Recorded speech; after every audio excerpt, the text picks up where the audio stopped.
aqui com vocês mais uma vez. Já faz um tempo que não vim aqui e é sempre bom estar aqui revendo os irmãos, né? Agradeço o convite, pastora Silvana, pastor Pierre, muito obrigado pelo convite, por essa oportunidade de a gente compartilhar, né, dessas 3 momentos aí de mensagem.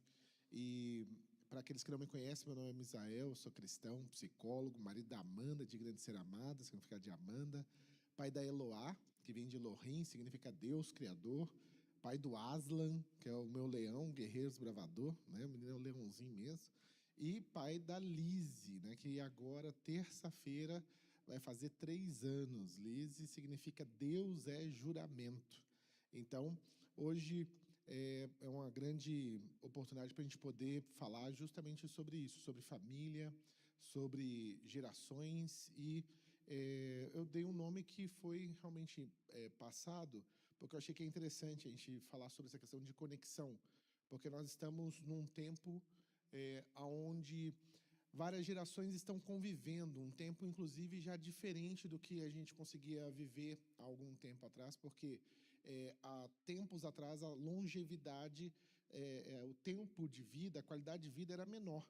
Então, você não via tantas gerações juntas ao mesmo tempo, né? As pessoas morriam mais cedo, você tem as precariedades aí de saúde, você tem as questões do próprio bem-estar, saneamento básico, coisas realmente básicas que hoje melhoraram, podem melhorar ainda mais, mas já vemos um resultado que é o quê? A longevidade. E nisso nós vemos gerações diferentes convivendo. Então, você vai ver aqui alguns nomes de gerações, nós vamos falar um pouquinho sobre cada uma, mas o interessante é que dentro dessa perspectiva de gerações, nós precisamos fazer o que agora? O nosso desafio é justamente conectá-las. É descobrir como conversar entre gerações tão diferentes. Não é isso? Às vezes nós vemos igrejas que está focado somente nas crianças. Aí você vai ver uma igreja voltada quase tudo para criança. Depois você vê uma igreja voltada para adolescentes e jovens. Então, coloca, né, aquela pirotecnia, que eu acho legal, é bom, realmente os jovens gostam disso, mas a gente vai ficando meio velho, né? Eu já me sinto mais velho, você vai falando assim, poxa, isso aí não é mais para mim, né? Mas com certeza quando os jovens se juntar, entendeu? Coloca lá, joga fumaça em tudo que é lugar e vai ser legal. E aí você vê os idosos que já estão convivendo na igreja e já não dá conta muito também de um barulho, não é isso? Porque agora é diferente o tipo de louvor, não queremos um louvor agora que nos remete a temas mais antigos, não é isso? Eu sou da época da harpa cristã, não é isso? Da harpa, do cantor cristão. Então, hinos que eu acredito que a maioria da geração nem conhece mais, né? Hinos que a gente cantava, fala, meu Deus, cantava isso aí? Cantava, irmão. E eram hinos muito bonitos, não é isso? Mas nós temos que justamente isso, não é privilegiar qualquer tipo de geração, mas é poder justamente aprender com todas as gerações. E entendendo uma perspectiva de um psicólogo chamado Bert Hellinger, que ele tem uma perspectiva muito interessante. Ele fala que os mais velhos, eles lançam, não é isso, sobre os mais novos, eles dão para os mais novos recebem dos mais velhos. O que nós estamos vendo hoje? Cada vez mais a nova geração não quer receber mais nada dos mais velhos, como se eles estivessem ultrapassados. Eles não têm nada a acrescentar. E isso é um equívoco. Por isso que você vê uma geração tão perdida. Quando as gerações rompem os vínculos de dar e receber, nós vamos ver um problema. É como se as pessoas quisessem reinventar a roda. Não é isso? Olha, nós já passamos por isso. Ouça um pouco os seus avós. Você já ouviu como é que foi a história dos seus avós? Já ouviu como é que foi a história dos seus bisavós? Nós precisamos recuperar as histórias para fazer o quê? Para criar essa conexão. Para, inclusive, evitar problemas que já foram vencidos e hoje nós vamos ver retornando. Por quê? Porque nós não conhecemos as histórias.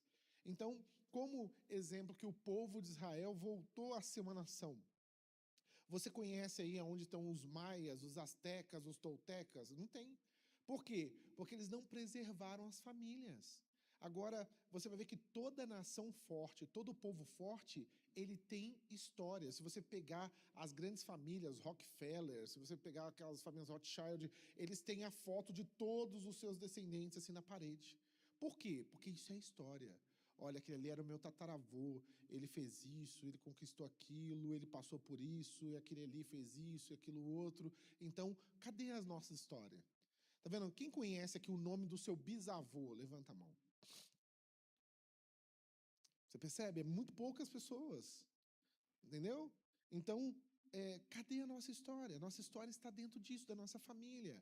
Da gente saber, inclusive, como a Bíblia fala. Isso é interessante se você ouvir as histórias bíblicas. Elas não falam só de coisas boas, elas falam das coisas ruins também que fizeram. Você vê, Davi é um homem lembrado pelos seus louvores, pelos os salmos, pela sua bravura diante de um gigante, não é isso, pelo seu cuidado com as ovelhas, mas ele é lembrado também pelo que ele fez, não é isso? Matou Urias, adulterou. Então, ela não esconde isso, mas nós tentamos esconder nossa história. Você já viu isso? A gente conta só as coisas boas da nossa história e tenta não contar as coisas ruins. Mas é importante, em algum momento, com sabedoria, compartilhar até as coisas ruins com a próxima geração. É isso? Por quê? Eles precisam aprender, eles precisam entender, eles precisam receber. Para quê? Para evitar, inclusive, repetir. Então, pode passar aí, por favor. Olha só que interessante. Nós vemos uma geração que tem aquele negocinho ali, ó, que é perigoso o pessoal nem saber mais o que é, não é isso? O rádio. É isso. A época do rádio. Então, meu Deus, né? Será que as pessoas ouvem rádio ainda? Lá em casa a gente tem um radinho lá que minha avó me deu. Minha avó me deu um radinho que tem até uma lanterna, o radinho, é muito bonitinho. É isso, a gente liga lá todo dia de manhã e deixa lá tocando os hinos lá na rádio. A gente fica ouvindo rádio ainda de manhã. Então, os meus filhos acordam de manhã, já vai no rádio, já liga o rádio. E a gente presenteou meu pai no Dia dos Pais, né, com uma vitrola, né, um toca-disco. E a gente tem discos lá em casa, né? Eu sou colecionador de disco. Quem aqui não sabe o que é disco, levanta a mão. Você sabe o que é disco? Tem um menininho ali atrás. Você sabe o que é disco, filha? Você sabe o que é disco? Já viu um disco? Não, olha só, tá vendo? Não, tá passando. Já viu um disco já, filho? Já viu? Você já viu um disco já, o coleguinha de óculos? Já viu um disco já? Já viu um disco? Nunca viu um disco? Tá vendo? Um disco de vinil, gente, olha só. Tá vendo? Eu tenho disco lá em casa. Tá vendo? E eu quero um toca-disco para mim, não é isso? Agora tem um toca-disco moderno, não é isso? Eu tenho USB, tem Bluetooth, tem tudo. Mas toca-disco, isso aí que é importante. Então, nós vemos a geração de 1928 a 1945, tá vendo? Como é que era a conduta deles?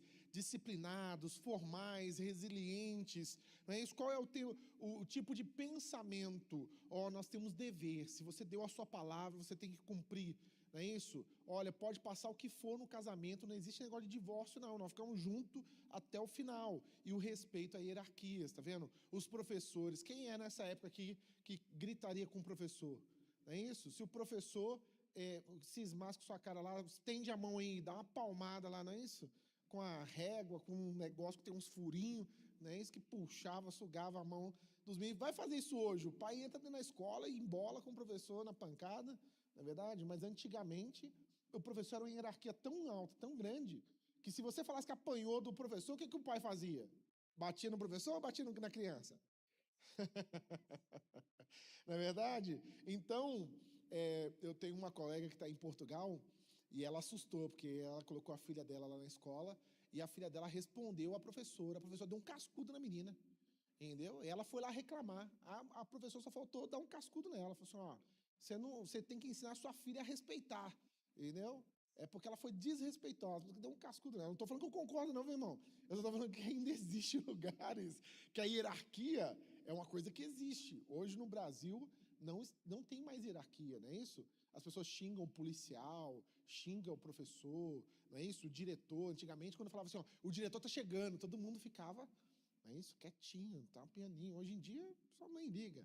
Mas enfim, e como é que eram as emoções? Mais reservada, não tinha choro, não tinha expressões de afeto, não é isso? As pessoas eram bem comedidas, não se davam a afetos e nem a questões, não é isso? Nós brigamos que é dentro de casa, lá fora, não é isso? Ninguém tem que saber do que está acontecendo aqui, não. Então, vamos pensar que toda geração tem qualidades e tem defeitos. Isso pode ser qualidades, mas existem defeitos, na verdade. Por quê? Quantas pessoas vieram marcadas dessa geração, às vezes sem afeto, com uma rigidez, né, com obrigações tão duras. E aí você vê, em termos de valores, lealdade, trabalho duro, tradição, sacrifício. Então, ou seja, as pessoas assumiam um compromisso e elas levavam até o fim. Aí vem a geração Baby Boomer, pós-guerra.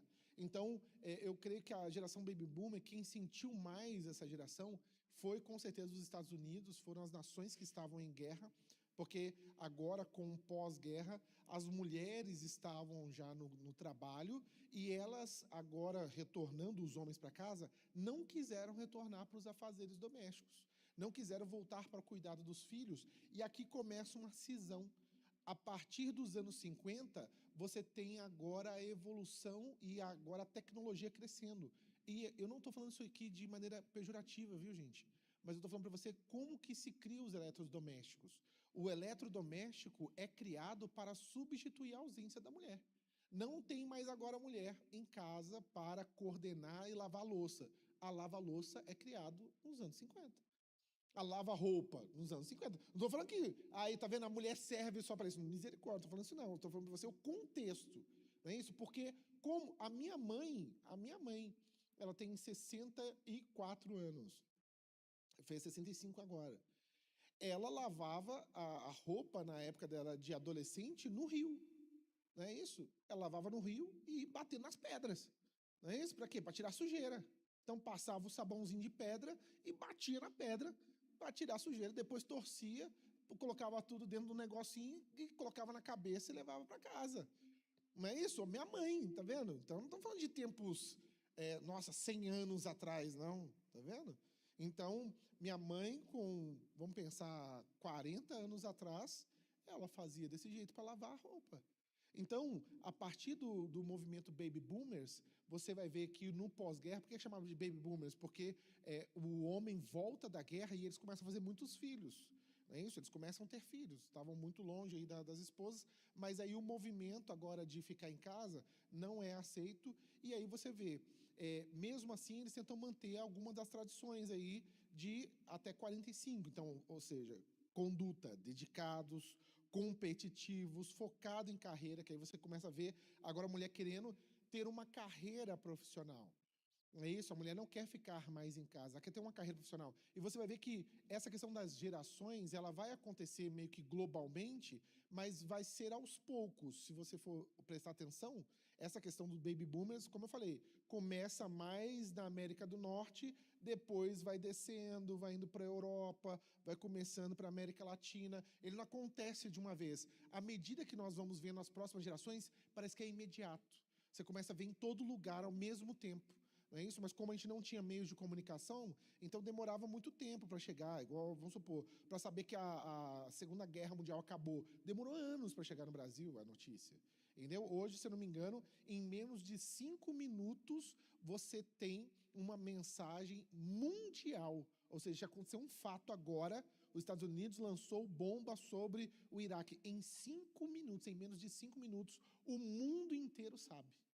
Entendeu? E enquanto para o final da guerra demorou no mínimo uns 10 anos para poder chegar notícias completas, mais ou menos, do que aconteceu na Segunda Guerra.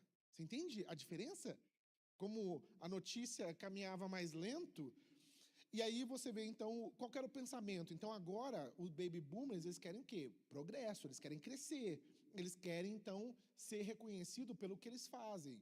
Aqui começa essa ideia que eu não acredito que é uma cultura. As pessoas sempre acreditaram muito na questão do mérito. E existe mérito, sim. Por quê? Porque você não pode fazer com que pessoas sejam igualmente beneficiadas, vamos supor, numa prova, sendo que um não estudou nada e o outro estudou muito. Não é verdade? Porque senão nós vamos regular por baixo. Eu não sei se você sabe, se eu não me engano, Mato Grosso, acho que Mato Grosso do Sul foi considerado a capital com melhor desempenho escolar do Brasil. Sabe por quê? Porque eles diminuíram agora a exigência. Se a pessoa repetir em até 6 matérias, ela pode passar do mesmo jeito. Então, por isso eles tiveram o melhor desempenho. Entendeu? E agora, no Brasil, o pessoal encontrou esse tipo de coisa para dar estatística. Agora, no Brasil, nós zeramos o problema com pessoas morrendo por causa de erro médico. Você sabia disso? Zerou o erro médico. Por quê? Porque não pode mais colocar erro médico. Não tem mais a palavra erro médico. Por isso que zerou. Sumiu, desapareceu o erro médico. Porque você não pode mais colocar erro médico. Do que a pessoa morreu? Morreu em decorrências de ações elaboradas e, às vezes, não bem executadas, não é isso? Dos meios trabalhistas que atuam na saúde. O que significa isso? Erro médico. Mas como não tem a palavra, não existe a estatística. Então, nós zeramos o negócio, olha só que beleza. Então, o mérito é algo que era muito importante, porque as mulheres estavam se destacando e estavam querendo mostrar, eu sou tão capaz quanto o homem. E, gente, ninguém tem dúvida disso. Alguém tem dúvida que as mulheres são tão capazes quanto os homens? Ou que são muito mais capazes do que os homens em muitas áreas? Não há sombra de dúvida disso. Até porque, depois agora de 64, e você vai ver a geração X, ela é marcada pelas revoluções sexuais. Mas só antes da gente prosseguir, vamos terminar aqui. Ó. Qual era o tipo, então, emocional? Pessoas, então, mais expressivas. Por quê? Eles saíram da rigidez hierárquica, de um tipo de pensamento muito rígido, e agora estavam querendo se expressar. Eles estavam querendo agora pensar diferente dos seus pais. E é o que você vai ver, todas as gerações acreditam que a geração anterior era muito atrasada. A geração anterior é atrasada, a geração anterior não consegue pensar coisas, a geração anterior não consegue enxergar coisas, entendeu? E aí nós estamos vendo sempre a geração posterior recusando aprender e receber da geração anterior. Então você vê a busca de reconhecimento através do quê? Sobretudo do trabalho, do mérito. E quais são os valores? Realização, compromisso, família, vou colocar entre aspas, e ascensão social, com certeza. Aqui a ascensão social era, com certeza, uma das maiores características da geração baby boomer, já no finalzinho dela, que aí a geração X abraça isso com força, que é o pessoal de 65 a 80. Você está se reconhecendo aí, gente? O pessoal de 65 a 80 já começa aí, ó, agora mais presente. Então, independente, prático, adaptável, que é isso aí, meu filho, colocou no prato, nós vamos comer. Não é isso? Porque a gente sabe o que é passar dificuldade. A gente sabe o que é luta. Não é isso? A gente não tem, eu não como cebola. Eu não como pimentão. Não é isso? Não tem isso. Não, o meu filho colocou na mesa, você come, você dá graça e come, não é verdade? Então, eles queriam cada vez mais ser independente. E para você ser independente, você tem que fazer o quê? Fazer fluir com o que tem. Não é verdade? Autonomia, ceticismo, que aí começa os problemas das revoluções. As revoluções sempre vão esbarrar em pensamentos do que a gente chama de cosmovisão. Então, qual é a cosmovisão do mundo atual? Então, você vê que a cosmovisão do mundo revolucionário, né, do mundo das revoluções, principalmente sexuais, era que a igreja, né, mais aqui taxada dentro do cristianismo, voltado mais para o catolicismo, mas também para o protestantismo, que aí já começam a falar já do período de fundamentalismo cristão ou fundamentalismo evangélico, mas que não era o que a gente entende hoje por fundamentalismo, não é isso? Porque hoje se entende fundamentalismo com uma ideia pejorativa, não é verdade? Mas fundamentalistas lá, os fundamentalistas cristãos dessa época aqui, de 65 a 80, eles estavam reafirmando o que criam. No que cremos? Quais são os fundamentos da nossa fé? Então, eles falavam, nós acreditamos no casamento. Que tipo de casamento? Entre um homem e uma mulher. Não é isso? Nós acreditamos na família, formada por quem? Homem, mulher e seus filhos. Nós acreditamos no quê? No trabalho. Então, quem que trabalha? O homem trabalha, a mulher cuida dos filhos. Era a estrutura que eles estavam fundamentando. Família, sociedade, valores, ética. E aí começa o problema, por quê? O ceticismo começa a ser a base da maioria das revoluções que nós vamos ver, porque as pessoas precisam quebrar paradigmas. Elas acreditaram, e eu acredito que não foi por acaso, até por condutas ruins de cristãos, né, ou de pessoas que se diziam cristãs, que eram realmente religiosos e não pessoas cristãs. Então você vê muitos movimentos religiosos que não necessariamente são cristãos, mas que foram denominados, estereotipados como se fosse o cristianismo como um todo. Exemplo, a mulher, ela tem que ser o capacho do homem. Foi a igreja que falou isso. Eu falei, só a igreja que não lê a Bíblia. Não é verdade? Uma igreja que não lê a Bíblia vai falar uma besteira dessa. Porque olha o título que a Bíblia dá para a mulher. Só tem 2 pessoas que recebem esse título. Tem pessoas com nome, mas não com um título, que é Ezer. E o que é um Ezer? É um ajudador idôneo. Aí você está falando assim, ajudador, isso é pejorativo, é o ajudante da obra lá, não é isso? O ajudante, pega a massa aí, não é isso? Faz a massa, né? A massa mole, não é isso? Então não é isso não. A outra pessoa, depois da mulher que recebe o nome de Ezer, ajudador, sabe quem é? O Espírito Santo. A terceira pessoa da Trindade. E a terceira não é porque é menor, não, viu? É a terceira porque é a manifestação, ok? Então você acha que o Espírito Santo é menor do que Jesus? Ele é menor do que o Pai? Não, ele é Deus. Mas a ação dele é de fazer o quê? Com que a luz de Cristo brilhe para a glória do Pai, e isso rende glória para a Trindade, que é, né, isso, um Deus. Um Deus, 3 pessoas. Não é isso? Que é o mistério da Trindade falado lá pelo Gruden. Então, a mulher e o Espírito Santo são os únicos caracterizados pela palavra Ezer. Então, uma pessoa que conhece minimamente a Bíblia nunca falaria que a mulher é uma reles ajudante. Pelo contrário, sem ela não existe o homem. Sem ela não há como o homem ser completo.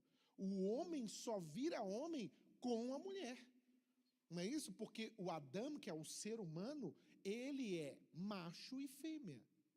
Então, o homem, Adão, criado por Deus, ele só é completo quando casal. Quando é um casal. Você entende isso, irmãos? Amém? Então você está compreendendo a coisa? Durante muito tempo se utilizou disso. A mulher inferior, verdade. Infelizmente, algumas igrejas fizeram isso. É verdade, algumas pessoas utilizaram da Bíblia para passar essa ideia, para subjugar a mulher. Não é isso? Usando Efésios capítulo 5. Porque Deus é o cabeça de Cristo, Cristo é o cabeça do homem, o homem é a cabeça da mulher e a mulher é a cabeça de ninguém. Não é isso? Aí o pessoal queria fazer o quê? A mulher agora, eu já vi muitos homens falando assim, olha, porque Sara chamava Abraão de meu senhor. Falei, rapaz, o que é isso? Você quer que sua mulher chame você de meu senhor? Falei, então você tem que morrer por ela aí, dar a vida por ela aí. Quem sabe ela chama você de meu senhor? Mas ela via a honra dele, não é isso? É um homem que ia para a batalha, um homem que dava a vida, dava o sangue. Tem uns homens aí, meu filho, não dá para se chamar meu senhor, não. Porque está precário, né, não? O negócio está complicado. Então, a Bíblia não mostra em nenhum momento qualquer diferenciação de valor e de importância entre homem e mulher. Pessoas que sabem ler a Bíblia sabem disso. A Bíblia nunca vai falar que a mulher é inferior ao homem, ou que o homem é inferior à mulher, que a mulher é superior ao homem, ou que o homem é superior à mulher. Pelo contrário, eu far-lhe-ei uma adjuntora idônea, que ela será o quê? Colocada do seu lado. Não acima, não abaixo, nem na frente, nem atrás. Do lado. Então vocês vão andar lado a lado. Entendeu? Mas aqui a revolução sexual distorceu. Não, a igreja é preconceituosa, a igreja não se importa com a mulher, a igreja então restabelece essa cultura de machismo, a igreja restabelece uma ideia de minorias, que ali não tinha ainda a ideia de minorias, mas já começou com a revolução feminista. E aí você vê, emocionalmente ainda contidos, mais realistas e resilientes, ou seja, porque você estava tentando criar uma coisa nova. E aí, quais eram os valores? E aqui os valores é o que a próxima geração vai abraçar com força: liberdade, responsabilidade, eficiência e estabilidade. Então, ou seja, a ideia de liberdade começa a ser uma coisa muito forte. Porque ela já começou a ser quebrada lá da primeira geração. Na segunda geração começa a ser uma expectativa. Na geração X já começa a ser realista, porque começa a se fazer agora revoluções, mas na Millennials, que é a minha geração aí, de 81 a 96, então que também pode ser considerada a geração Y, mas é mais conhecida como Millennials. Então, o que começa agora? Uma conduta colaborativa, conectada e multitarefa. Então, nós somos a última geração antes da internet, não é isso? E a primeira geração que pegou a internet agora, banda larga, que pega os anos 2000 e é um corte, é antes e depois da banda larga, não é isso? Então, eles começam agora já a começar essa ideia de conectados, começar a se conectar, é isso? E começar também a ideia de multitarefas, que é uma ideia interessante. Tem um livro chamado, acho que é Mente Focada, que ele mostra que quando criou o e-mail tinha um barulhinho. Tinha um barulho. Toda vez que chegava o e-mail, fazia um barulhinho. Pim, pim. As pessoas começaram a ter estresse por causa disso. Porque não conseguia tirar o barulho, não tinha opção de tirar o barulhinho. Entendeu? É igual a primeira versão do WhatsApp. Você não lembra disso, é só pra você ver. Nós pegamos a primeira versão do WhatsApp, tinha aquele assoviozinho irritante, não é isso? Um negocinho assim. E não tinha como tirar o troço, entendeu? Então, as pessoas começaram a ter nível de estresse, é verdade. Começaram a ter nível de estresse por causa que chegava e-mail e dava um toquinho. Plim, plim, plim. E aí, já pensou em empresa com um computador? Meu Deus do céu, isso aqui deveria ser uma tristeza mesmo. Então, a geração Millennials enquanto pensamento. Eles querem agora inovação, porque nós vimos a internet surgir, não é isso, gente? Nós esperávamos aí para baixar uma foto, né? Isso, horas para baixar uma foto. Jogo nem se fala, jogo era Atari, não é isso? Era 2D o joguinho, não tinha dimensões, não é isso? Então, inovação, propósito, flexibilidade, aprendizagem contínua, que é isso mesmo. O pessoal começou a ver que, a gente não pode ficar parado, não. O negócio está evoluindo muito rápido, porque quando começou a internet, a coisa disparou. Não foi mais tão lento, você percebe? A notícia já começou a se propagar de uma maneira muito mais rápida. Mas como a gente ainda não tinha, para você ter ideia, eu casei com a Amanda em 2014. Então, nós não temos tanto tempo de casado. Então, agora fez 12 anos. Não é isso? Então, 12 anos de casados. Eu comprei o meu primeiro celular com tela touch em 2014. Eu nunca tinha tido um celular de tela touch. Primeira vez, 2014. E não tinha o WhatsApp ainda, 2014, porque eu lembro disso. Que a Amanda falou assim, baixa um negócio que era um bichinho roxinho, pra gente conversar. A gente conversava pelo MSN. Quem é da época do MSN? Aí, só os millennials conhecem MSN, né?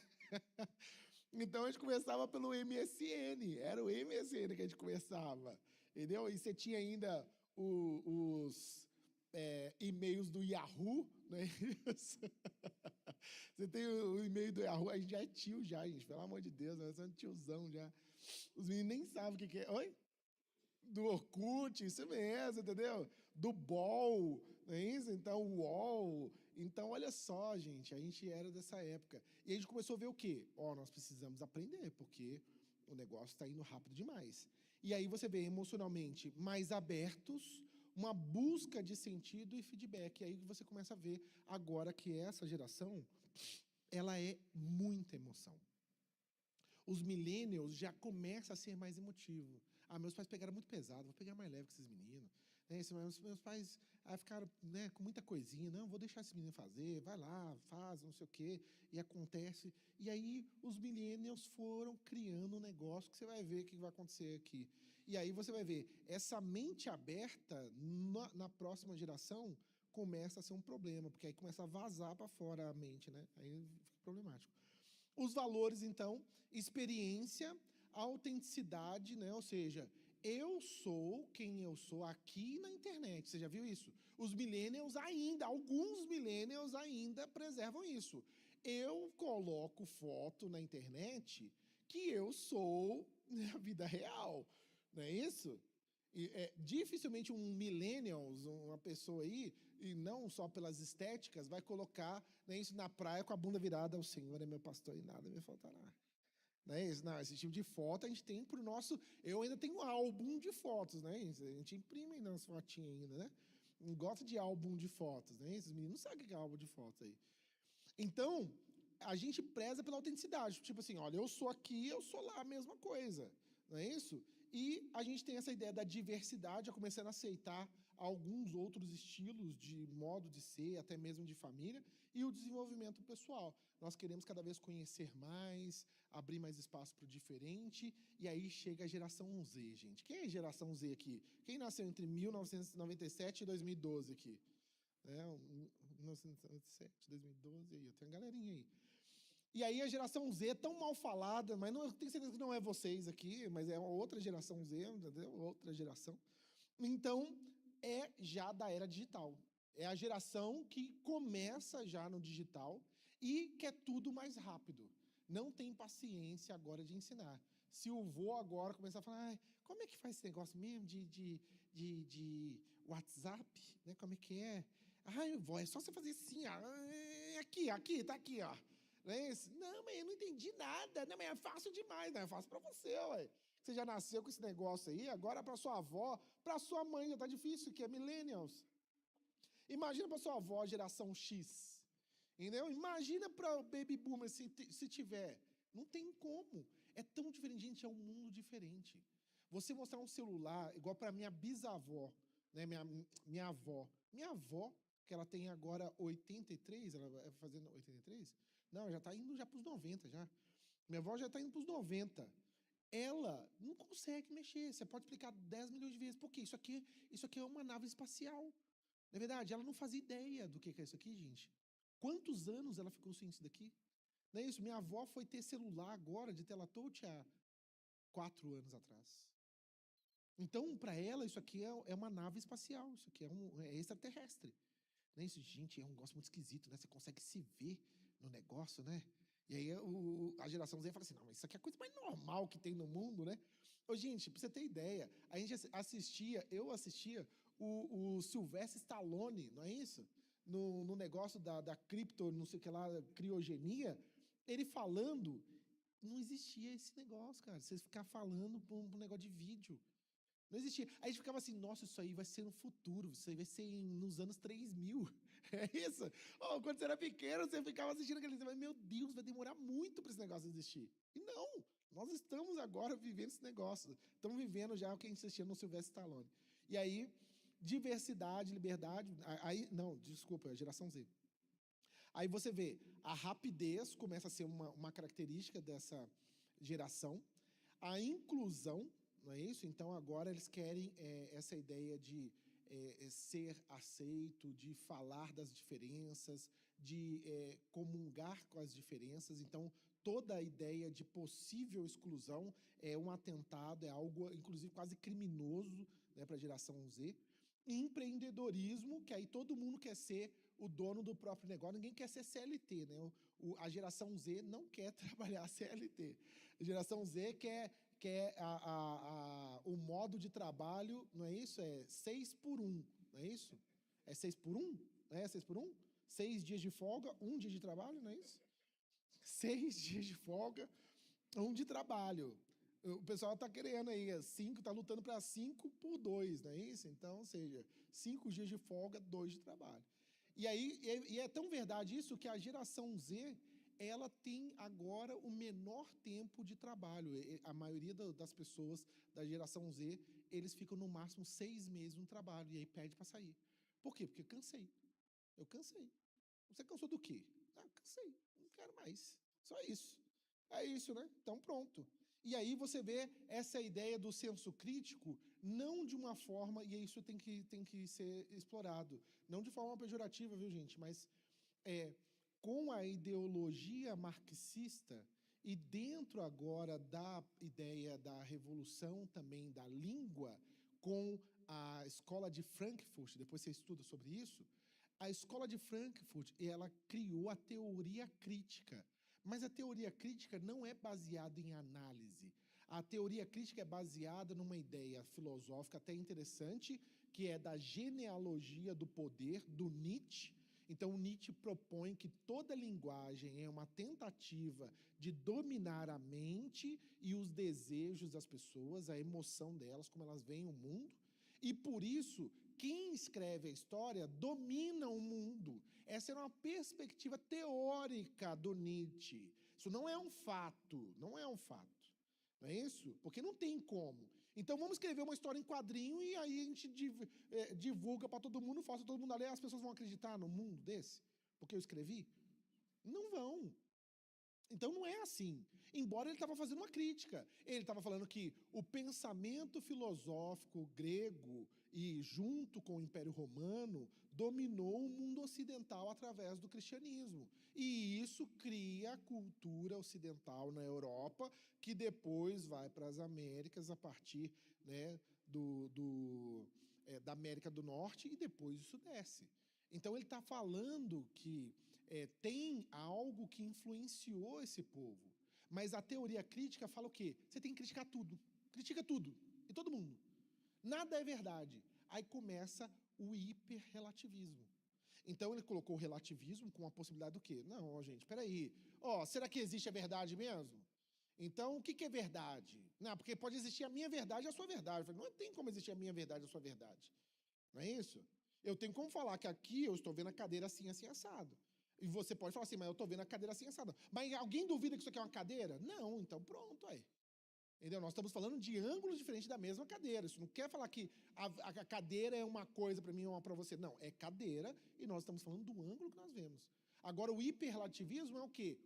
Nada é verdade. Tudo pode ser uma invenção. Eu falei, e por que você não acha que isso que você está acabando de falar é uma invenção? Não é isso? Da sua cabeça. Então, no final, existe a verdade. Qual é a verdade? Que não existe verdade. E se não existe verdade ser a verdade, então começa a partir de uma verdade absoluta. Isso que não existe a verdade absoluta. E aí isso já é uma incoerência e logo é um afundar da própria concepção de que não existe verdade. Porque se existe essa verdade absoluta de que não existe uma verdade absoluta, é porque existe uma verdade absoluta. Não é isso? Então, ou seja, você está equivocado no seu pressuposto. Então, bora lá. Aí começa o quê? Emocionalmente. Uma geração intensa emocionalmente, não é isso? Intensa em que sentido? Agora, a Eva Illu, ela uma escritora, uma socióloga, ela é israelense, isso aí, ela é socióloga israelense, Eva Illu, o Illu dela é I-L-L-O-U-Z, Illouz. Ela escreve um livro chamado O Amor no Tempo do Capitalismo. E ela fala que nós agora somos a geração do homo sentimentalis. Então nós saímos do homo sapiens, o homem que pensa, para agora o homem que sente. Não é isso? O que é verdade? É o que eu sinto. O que eu sinto que é verdade. Eu não sinto que isso é verdade. Eu não sinto que a Bíblia é verdade. É isso? Eu não sinto que esse salário é verdade. Eu não sinto que esse é o meu salário. Eu não estou sentindo que esse é meu salário, eu sinto que o meu salário é 1 milhão. Entendeu? 1 milhão grande, assim, com várias espigas. Não é isso? Mas eu não estou sentindo que esse aqui é meu salário, então não estou gostando dele. Então agora o mundo começa a se interiorizar de uma perspectiva da geração Z, que, tá vendo? Tomando a ideia de mente aberta, e agora ela leva isso para o quê? Ela se interioriza, muito inclusive. E ela começa a ser intensa nas suas crenças, baseado em emoções, e não à toa vive uma ansiedade. Por que a ansiedade? Porque o mundo não tem modelo, o mundo não tem paradigma, o mundo não tem onde se ancorar. Não é isso? É um mundo sem verdades, é um mundo onde tudo pode ser verdade e eu não sei que verdade é verdadeira.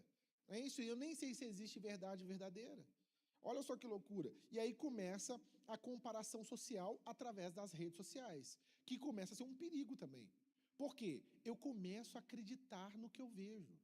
A geração Z, embora critique, tá vendo? É muito crítica com a ideia do senso crítico baseado na teoria crítica de Frankfurt, ou seja, que nada é verdade, então logo tudo deve ser questionado.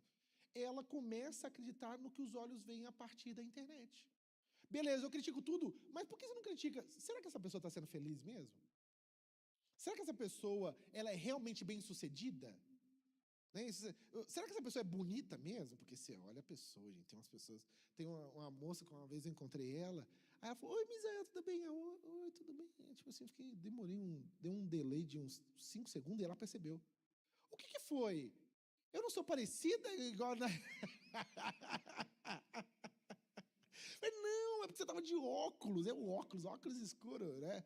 Nunca tinha visto você de óculos escuros, mas não era parecida mesmo. Eu falei, meu Deus, deixa eu ver aqui de novo. Gente, era uma pessoa diferente, era muito diferente. Não é isso?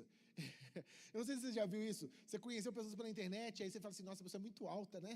Aí chega a pessoa pequenininha, não é isso? Você fala assim, nossa, pessoa alta, pessoa grande, né? Aí você vê a pessoa pequenininha. Ou senão você pensa que a pessoa é pequenininha e ela é altona. Não é verdade? Tipo assim, você pensa que a pessoa é pequenininha, não, essa pessoa não parece tão alta. Aí quando você chega, a pessoa tem 1,90 m, você fala, gente, meu Deus, você não parecia desse jeito. Não é verdade? Então, a geração Z começa a acreditar demais. Olha só, a vida de todo mundo tá boa. Todo mundo tem dinheiro, todo mundo tá viajando. Você só não tá vendo a conta do banco, né, meu filho? Você só não tá vendo os empréstimos para pagar até que Jesus volte. Não é isso? Você tem empréstimo para pagar até quando? Até que Jesus volte. Eu gosto de um memezinho que passa um videozinho, a pessoa com champanhe, com viagem, com comida bonita, com não sei o que lá. Aí a vozinha narrativa vem assim, as pessoas pensam que eu tenho dinheiro. Não, eu só não tenho responsabilidade mesmo. Entendeu? As pessoas pensam que eu tenho dinheiro. Eu não tenho dinheiro, eu só não tenho responsabilidade mesmo. Entendeu? Então, ou seja, eu vou gastando, meu filho, e não quero saber. E eu já atendi várias pessoas, não é uma pessoa assim, não. Várias pessoas que tinham 50 mil, 100 mil seguidores, 200 mil seguidores, 300 mil seguidores, 1 milhão de seguidores, e eles não eram nada do que eles apresentavam. Nada. Ô, Misael, eu coloquei lá um carro, aquele lá, como é que é o nome? Da BMW, que tem um negocinho assim, eu esqueci qual que é o carro. Mercedes, um conversível. Eu aluguei para poder fazer o vídeo. Eu aluguei, entendeu? E fiz no hall da onde meu pai mora. Meu pai que mora naquele lugar. Porém, na internet você tem que parecer, meu filho. Você tem que parecer. Para o pessoal comprar curso de você, você tem que parecer. E ele vendeu, no dia que ele fez isso, ele vendeu 75 mil reais. Por quê? Porque as pessoas acreditaram que o Mercedes era dele.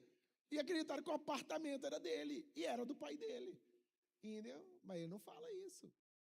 Entendeu? Mas a galera acreditou. Ele ganhou 75 mil reais. Agora ele pode falar, olha só, aqui, ó, vou abrir a minha conta aqui para vocês verem. Porque vocês me deram dinheiro. Agora eu tenho dinheiro para mostrar. Agora eu mostro minha conta. Antes estava zerada, por isso que eu não mostrei. Eu só ostentei. Eu só fiz parecer. E aí nós caímos no artigo do Caligares que ele escreveu para a Folha de São Paulo já há um tempo. Ele escreveu a era do ter, do ser e do parecer. E, na verdade, é do ser, do ter e do parecer. E aí ele falou assim, a era do ser era quando as pessoas eram reconhecidas pelas suas famílias. Ah, família Goulart, família não sei das quantas, família Bravanel, família não sei o quê. Aí nós paramos com esse negócio porque as pessoas começaram a ter dinheiro e as famílias que eram muito conhecidas empobreceram, tiveram problemas financeiros, algumas quebraram e pessoas ascenderam financeiramente. E aí começou o quê? A era do ter. Não é isso? O fulano agora, ele não tem nome, mas ele é um barão. Não é isso? Porque tem muito dinheiro. Falando tem um barão, não é isso? É um termo antigo para dinheiro, viu, gente? Barão. Tô falando tem barão. Então, por quê? Porque ele ganhou título através do ter, de muitas terras, de muitas posses, de muitas coisas. E agora o Caligares fala que nós temos na era do ser, do parecer, aliás, né? Então, o que é a era do parecer? É isso, ostenta, meu filho. Ostenta que as pessoas acreditam. E aí vem uma frase que ele coloca lá que eu acho que é muito interessante e é verdade. Mais vale um pobre bem vestido do que um rico maltrapilho. Não é verdade? Então, ou seja, meu filho, o que é ostenta? É você parecer rico, entendeu? Você parecer rico. Então, por isso que as pessoas querem comprar coisas para parecer e não para ser. E aí a geração Z se lança nos valores do quê? Da diversidade, da liberdade de expressão, do bem-estar, e aí tem um impacto social que começa a ser os discursos que começaram lá na revolução da geração X. E aí quando você vê agora a geração alfa, e aí tá complicado chamar de alfa, mas enfim, é porque é a geração mais recente, 2013 a 2024, eles já são hiperconectados, ou seja, eles só querem saber disso agora. Não é isso? Como é que é a brincadeira? No celular, no tablet. É isso? Como é que é? São as brincadeiras agora é videogame. O videogame já está saindo de desuso já, não é isso? Eles são muito visuais e são interativos não com pessoas, mas sim por meio de telas. A interação deles é por telas, não mais com pessoas. E aí começa o quê? Tecnologia excessiva, experimental, ou seja, porque agora começa as IAs, não é isso? Então começa a IA agora a entrar nesse mundo virtual, começa a conversar agora, e isso, a geração X, eu já estou vendo isso, geração Millennials, aliás, eu já estou vendo isso, o pessoal conversando com o chat GPT, gente, igual como se ele fosse um terapeuta. Chat GPT, estou com a dúvida. O que eu faço? Minha amiga, ela falou mal de mim para outra amiga com uma coisa que eu confidenciei para ela. Você não acha que isso é errado? Me aconselhe como se fosse... Aí começa a falar com o chat GPT. Entendeu? Eu falei, gente, eu fico curioso com esse negócio. Ou senão o pessoal vai no Reddit e fala, gente, estou com a dúvida. Eu estou namorando com uma pessoa, mas estou gostando de outra. E agora estou no dilema. O que faço? Eu estou falando para você de casos reais, as pessoas fazem isso agora. Entendeu? E aí o pessoal da geração Z, mas não, é lógico que tem que fazer isso. E para nós, da geração millennial, a gente já está se assustado. Assim, não, que você conversa com IA? Você fica conversando, batendo papo com... Ah, isso é esquisito demais. Você é doido, conversa com IA, não, hein? Não é verdade? O pessoal da geração, então, X, aí que assusta mais ainda, não é verdade? Não, mas que negócio esquisito. Para mim era só para perguntar receita para ela. Ó, como é que é a receita do bolo de laranja? Não é isso? Aí a IA vai lá e te manda a receita do bolo de laranja. A galera não, a galera agora da geração Z e da geração alfa quer ficar batendo papo, quer conversar. Agora, o pessoal lá na Coreia está casando com a IA. Você viu? Fazendo um personagemzinho casando com a IA. Não é isso? E aí tem a moça lá da geração Z lá que casou com ela mesma e depois ela divorciou, pediu o divórcio dela mesma. Entendeu? Ela não se aguentou. Ela pediu o divórcio dela mesma. E é verdade, pior que é verdade. Pode colocar lá no Google depois pra você ver. Entendeu? E aí você vai ver a questão, então, emocional. Estímulo rápido, tá vendo? Eu não dou conta de muito tempo agora, necessidade de mediação emocional. E aqui fica uma dica, gente. As aulas vão começar a mudar o tempo. Esse tempo de 50 minutos era da década de 40. Década de 40. Agora, sabe qual que é a média que eles estão pensando de aula? 15 a 20 minutos no máximo de aula, com intervalos de 5 a 10 minutos. Então, você vai ter 15 minutos de aula, aí dá uma pausa, porque os meninos não estão aguentando. Não estão aguentando, você entende? Por que é uma tortura para esses meninos estudar agora? Fala para um menino desse estudar, parece que você está matando ele, parece que você está querendo colocar ele em cima não é isso? Ajoelhado no milho. Esses meninos nunca viram isso. Não é isso? Mas o que é ajoelhar no milho para esses meninos hoje? Ó, meu filho, vamos estudar. Não, pelo amor de Deus, eu não quero estudar. Eu não quero fazer isso não. Eu já sei de tudo. Aí tira 0 na prova. Tira 1. Não é verdade? Por que eles não estão dando conta de estudar? Porque já teve uma alteração cerebral. Nós já temos comprovações de que o uso de tela já afetou o modo das pessoas, não somente de ser no mundo, mas também agora internamente de como vê o mundo. Isso é muito sério, gente. Isso é muito sério. Muito sério, isso é seríssimo. Porque, você entende? O que vai ser das nossas pregações agora, gente? Você entende? O que vai ser das nossas pregações? A nossa pregação vai ter que ter muito isso aqui agora, ó. Você tem que colocar coisas visuais. Isso aqui já é chato já, entendeu? Porque isso aqui é só uma imagem estática. Entendeu? O negócio tem que ser mais, assim, passando rápido. Porque senão... O que você está falando mesmo? Não tô mais entendendo nada, tô com sono, tô cansado, querendo ir embora, entendeu? Tô querendo ver se alguém me mandou mensagem. E é verdade. Eles estão hiperconectados, eles não têm mais paciência para ficar numa coisa de 1 hora e meia. E aí, esse estímulo rápido leva também à necessidade de mediação emocional. Ou seja, eles desestruturam muito fácil, resiliência baixíssima, não dão conta de ouvir não dão conta de negociar, se falar, ai, ô mãe, me dá mais um tempo, 15 minutos, o que eu faço com 15 minutos na internet? Ah, você não sabe o que é a vida na internet, eu preciso de 10 horas, pelo menos, é isso. Aí começa a sofrer, e é um sofrimento de verdade, que para nós é besteira. Geração millennials quer dar tapa, para com isso aí, menino. Entendeu? Mas eles estão sofrendo mesmo, por quê? Eles estão viciados. Eu conheço já pessoas da geração Z viciados em celular. Não consegue sair de casa sem o celular. Eu saio sem sapato, mas sem o celular não sai, não. Não pode, porque o celular é a vida, meu filho. Entendeu? Eu saio sem sapato, eu deixo a carteira em casa. Carteira nem precisa mais, não é isso? A galera não precisa mais de carteira. Aqui, ó, eu pago encostando. Onde está a sua carteira de motorista? Está aqui, ó, aqui, ó, a carteira de motorista. Onde está a sua identidade? Está aqui, ó, a carteira de identidade. Não é isso? Onde está o seu comprovante de endereço? Deixa eu te mandar. Qual é o seu e-mail? Vou te mandar um comprovante de endereço. Não é isso? Se tiver. Não é isso? Então, olha só a situação. O pessoal está viciado, não consegue largar mais o celular. Se o celular quebrar, entra em depressão.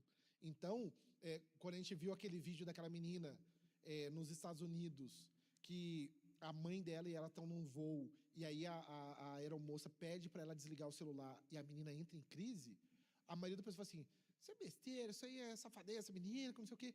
Mas ela entrou em crise porque ela não estava dando conta de desligar o celular para iniciar o voo. Você entende o que é isso? Você entende um nível desse? Mas quem que permitiu isso, gente? A geração anterior. Você entende? A geração anterior que criou esse negócio aí.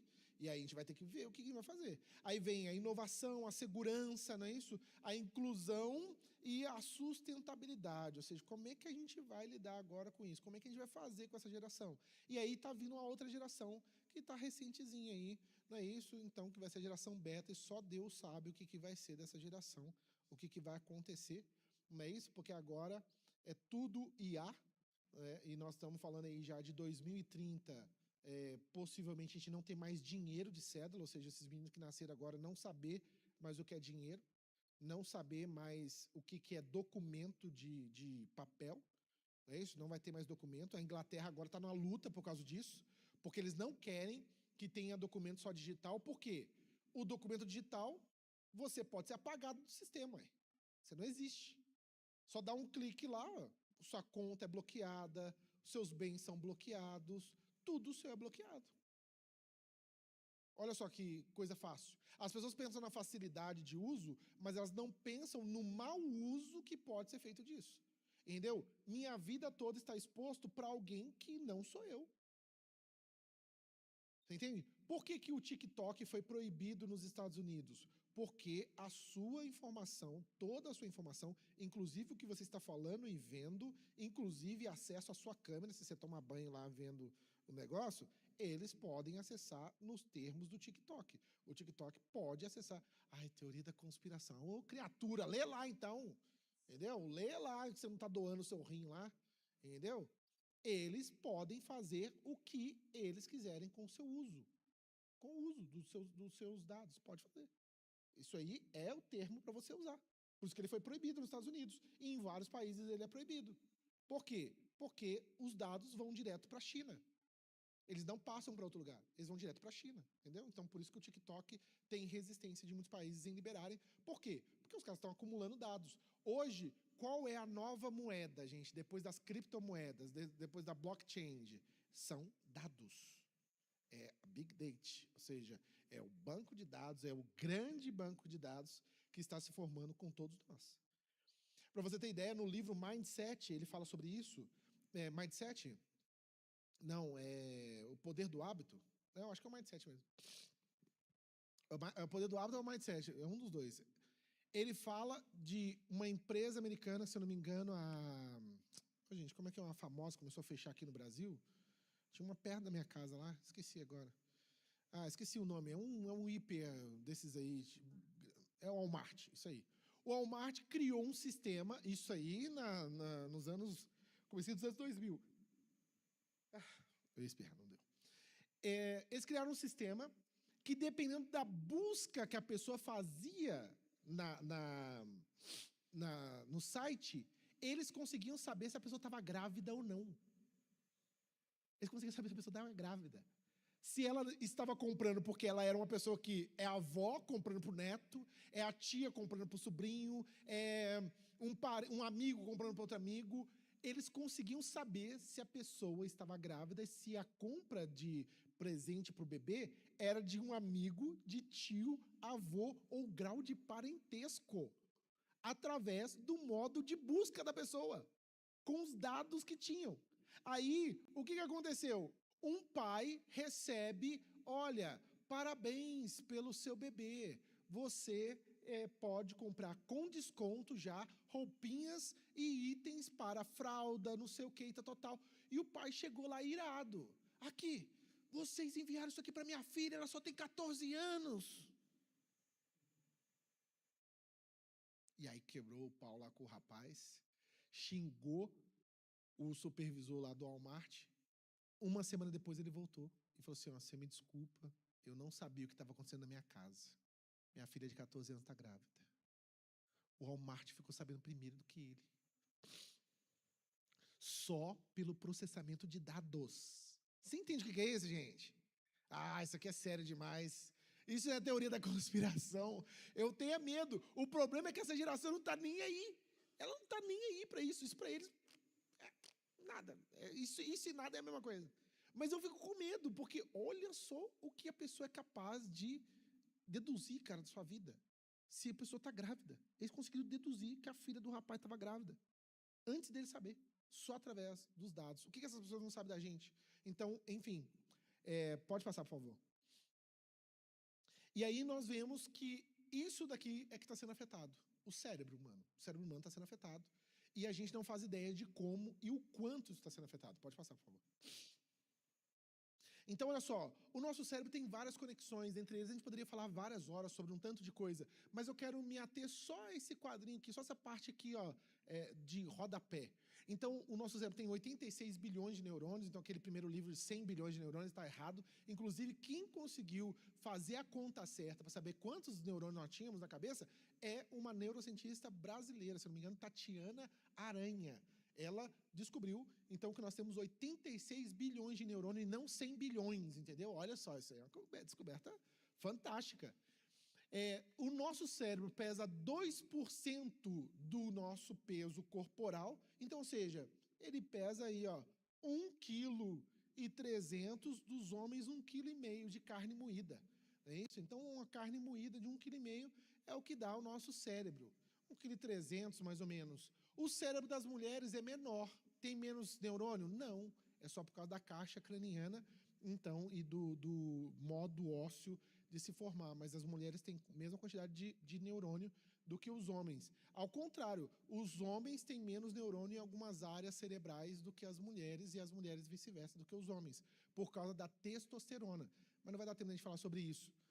Então, o armazenamento, olha só, para você que fica falando assim, olha, minha memória está horrível. Irmão, você tem o equivalente a 1000 terabytes de informação.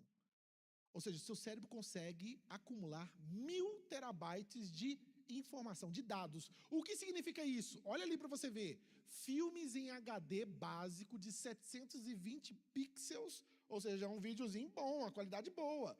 De 360 já está vendo aí já bem. 720 pixels, arquivo de 1,5 gigas a 2 gigas, equivalente a cerca de 500 mil a 600 mil filmes. Então, você tem capacidade de armazenar, o seu cérebro tem capacidade de armazenar, em média, 600 mil filmes. Você sabe o que é 600 mil filmes, gente? É filme demais. Dá bilhões de horas, você entende? E qual é o tempo total? Olha só, aproximadamente 1 milhão de horas de gravação. 1 milhão, eu falei 1 bilhão. 1 milhão de horas de gravação. Isso aí dá para você ficar a sua vida toda vendo e você não vai terminar de assistir. E é o equivalente a 500 milhões a 1 bilhão de livros. Ou seja, olha só o quanto que a sua mente consegue armazenar. Aí alguns vão falar, mas meu Deus, eu estou sentindo que eu estou com Alzheimer. Entendeu? Eu como de manhã, já não lembro o que eu comi à tarde. Eu nem lembro se eu comi. Por quê? Porque o nosso modo de vida hiperconectado está fundindo o nosso cérebro. Ao invés de nós usarmos para armazenar coisas boas, ele está literalmente sendo queimado. O nosso sistema nervoso está queimando. Olha, grave isso, eu vou trazer amanhã, até não coloquei aqui, mas eu vou, por causa dessa palavra, eu vou trazer amanhã para você ver o cérebro de uma pessoa que usa cocaína. Ah, mas eu não uso droga. Pois é, mas você sabe o que a cocaína faz no cérebro? Não é a cocaína que se armazena no cérebro e queima o cérebro. A cocaína aumenta o nível de dopamina. E o nível de dopamina excedido no sistema nervoso central começa a superaquecer o seu cérebro e a queimar o seu cérebro, literalmente. Os neurônios começam a morrer. Morrer, literalmente, morrer. Entendeu? E olha que interessante. Quais são os primeiros neurônios a morrer? Esse aqui, ó, da parte da frente da sua testa aqui. Atrás da sua testa, que é o nosso sistema nervoso central, no lobo pré-frontal. É a parte mais desenvolvida do nosso cérebro, responsável pela tomada de decisão, responsável pela análise crítica do que nós estamos fazendo e pelo controle de impulso. Não, não devo fazer isso. Não, isso aqui não é bom. Não, eu não acho que isso aqui é interessante. Então, quem faz esse controle? Nosso lobo pré-frontal. Qual é o primeiro a queimar? Entendeu? Se amanhã, então, de manhã a gente falar sobre a pornografia, nós vamos falar sobre isso. Então, olha que interessante. E aí você então, contém 60% de gordura e consome 20% de energia do corpo. É muita coisa para um órgão tão pequenininho e tão levezinho. Mas para você ver, então, o tanto que o seu cérebro demanda do seu corpo. Imagina, o cérebro demanda 20% de todo o consumo de energia. Então, vamos pensar que você comendo aí 4.000 calorias, né? 4.000 calorias, por exemplo, 4.500 calorias, que seria uma dieta rica aí. Então, vamos pensar aí que 400, então, 800 de quilocalorias desse é só para o cérebro. Entendeu?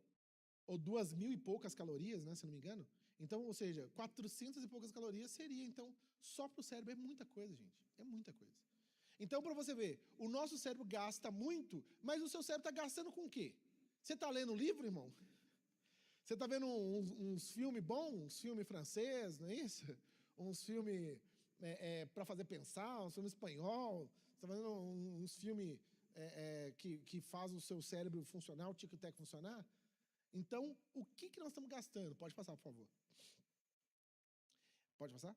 E aí você vê que, na verdade, o cérebro está num processo de amadurecimento. Então, esses 5 ali é 5 anos de idade. Tá vendo? Então, aonde começa os 5 ali, mostra um cérebro imaturo. Você vê que o cérebro imaturo é todo colorido. O que significa esse colorido?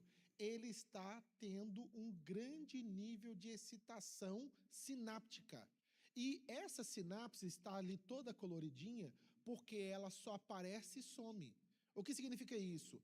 O cérebro imaturo, ele não começa um processo, segue e termina no comportamento. Pelo contrário, ô menino, pega lá uma água para mim, tá bom. Aí ele tá lá assistindo o negócio, aí ele chega na porta, o que você pediu mesmo?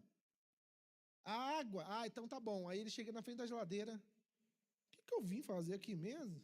Ô mãe, o que você pediu mesmo? Água, menino! Então tá bom. Aí ele vem e chega com suco pra você. Não é isso?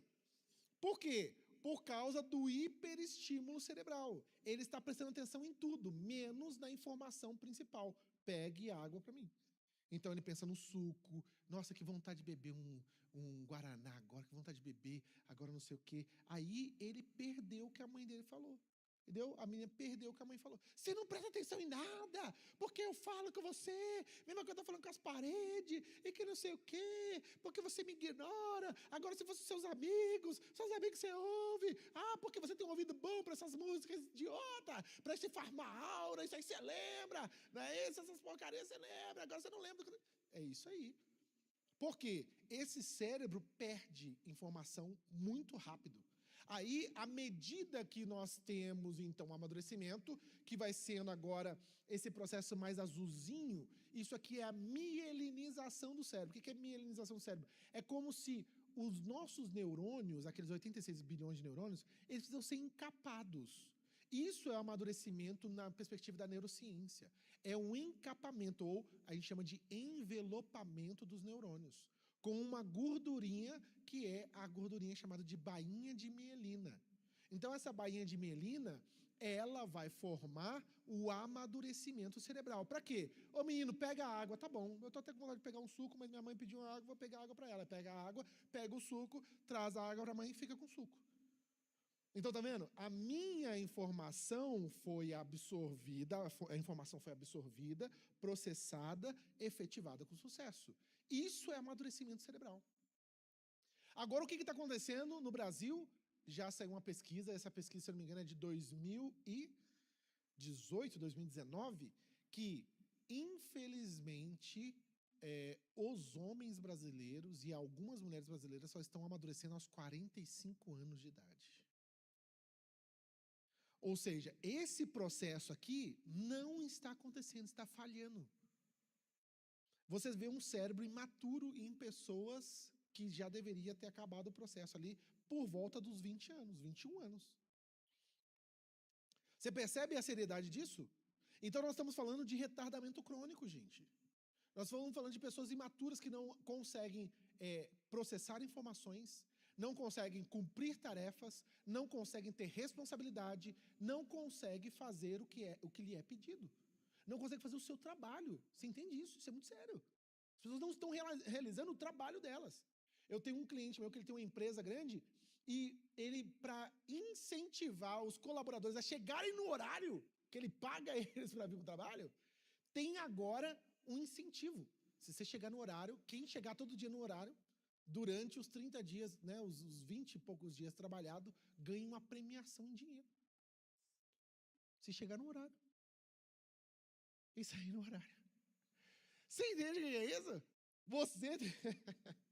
Você paga a pessoa para ela vir trabalhar. Agora eu vou te dar um bônus para quê?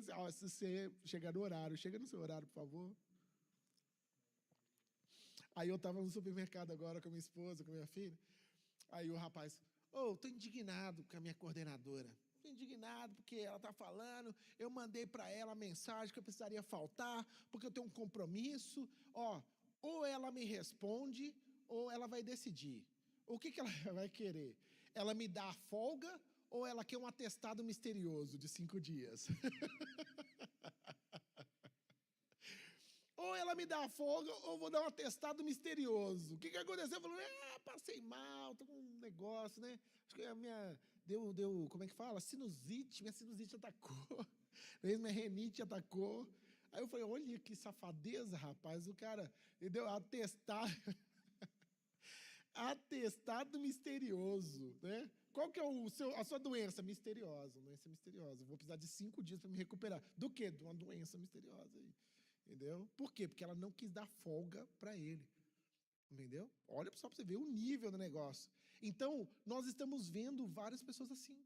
Inclusive pessoas mais velhas. Você vê pessoas da geração X imatura. Homens de 60 anos terminando o seu casamento para se unir com a novinha de 38 e tendo filho com 60 anos. Você não conhece ninguém, graças a Deus, aqui na Nazaré não tem essas pessoas, não tem assim. Só em BH que tem essa galera. Não é verdade? 66 anos, eu tenho o pai de uma cliente minha, 66 anos, ele casou com a menina de 48, que é uma menina, né? É uma menina, ué. De 38, e a menina engravidou. Engravidou. A filha mais nova dele tem 38 anos. É a idade da mulher que ele casou. Você entende isso? Isso é imaturidade. Isso é imaturidade cerebral. Isso aqui é não conseguir, tá vendo? Sustentar o relacionamento, assumir o compromisso, seguir com a aliança. Por que esse homem está com essa mentalidade assim? Alguma coisa está estragando a nossa mente. Alguma coisa está estragando o nosso cérebro. Para além da perda, eu creio, dos valores e dos princípios, nós temos um estilo de vida que está danificando o cérebro. As pessoas estão se tornando mais imediatistas, estão se tornando sem paciência, estão se tornando impulsivas. Eu sinto, logo eu faço. Eu quero, então vou lá e vou comprar. Entendeu? Aí você está vendo pessoas gastando que não tem, criando problemas na internet com jogos, não é isso? Vício em jogos online, vício em pornografia online. Por quê? Porque esses estímulos são altamente abusivos para o cérebro, lesivos para o cérebro. E está fazendo isso daí, está infelizmente retrocedendo a amadurecimento cerebral. Pode passar, por favor. Então, ou seja, o que é essencial para o desenvolvimento do cérebro que independe das gerações? Independe de qual geração você for aqui. Se for geração X, geração Millennial, Z, né? Se você for geração Baby Boomer, independe. O que é necessário, o que é essencial para a gente poder ter um cérebro bem e amadurecido? Pode passar. Então, sono. Sono de qualidade, gente, olha só, os dados recentes do Ministério da Saúde indicam que cerca de 20%, ou seja, 42,68 milhões de pessoas, dos brasileiros, dormem menos de 6 horas. Gente, não existe você dormir menos de 6 horas, isso não existe. Ah, eu dormi 4 horas, eu estou satisfeito. Aí você vê a pessoa assim, né? 4 horas assim, eu tô...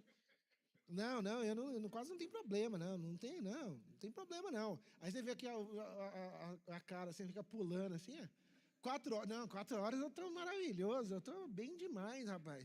Né? 4 horas, né? Eu tô renovado. Aí ele dá chute no gato, dá chute no periquito, mete chute na porta, né? Tá nervoso por quê? Não, já dormi o suficiente, 4 horas de sono. Né? A pessoa vira o giraia, rapaz. Tá matando todo mundo aí pela frente. Tá vendo? Então, olha só, infelizmente, isso não existe, mas muitas pessoas acreditam nisso. Eu durmo menos de 6 horas e para mim tá bom. Não é, você está com algum problema do sono.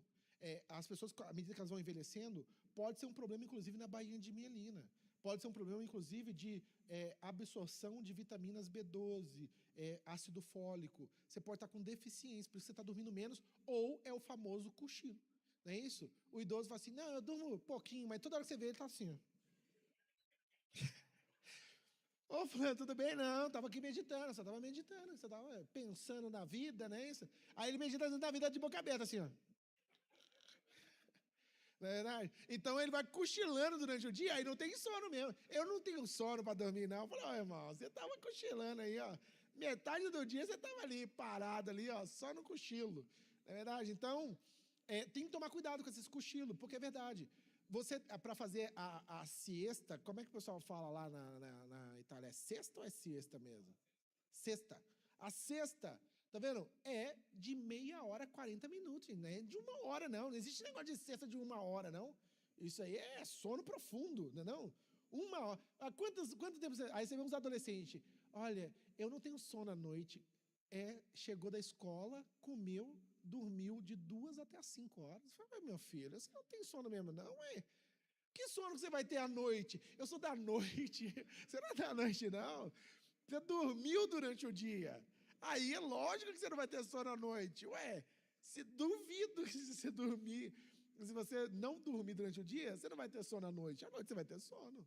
Então, não é verdade isso, gente. Ó, no mínimo 6 horas de sono profundo, sem acordar mais de uma vez à noite e sem ficar mais de 15 minutos acordado. Se você acorda mais de uma vez à noite, se você fica mais de 15 minutos acordado, você não está dormindo, você tem que fazer lá uma polissonografia, ver se você está tendo algum problema de apneia do sono ou está faltando algum tipo de regulador do sono, porque isso é problemático e vai gerar danos no cérebro, que nós vamos ver daqui a pouco. 31,7, 67 milhões de pessoas apresentam sintomas de insônia. Isso aqui é muito sério, gente. A insônia é um dos primeiros maiores motivos de desregulação emocional. Quem não dorme direito vai ter ansiedade, irritabilidade, depressão. Vai ter, entendeu? A falta de sono reparador prejudica o equilíbrio físico e mental, elevando o risco de doenças graves. Pode passar, por favor. Então, olha só, para você ver aqui, ó, impactos na mente e no cérebro, lapsos de memória, dificuldade de foco. Ah, o seu filho está com problema na escola. Não sai dando Ritalina para ele, não, mãe ou pai. Observa, seu filho dorme bem? Isso aqui é o que a gente chama de anamnese. Isso aqui é uma das primeiras coisas que você tem que perguntar. Tá vendo? Seu filho está dormindo bem? Você está bloqueando o celular dele lá porque, meu filho dorme cedo. Aí 2 horas da manhã tá ele lá assim no celular, assim, né? Passando, vendo lá, sabe Deus o que. Aí você acha que o menino tá dormindo, tá nada. Tá lá no celular, tá lá na televisão.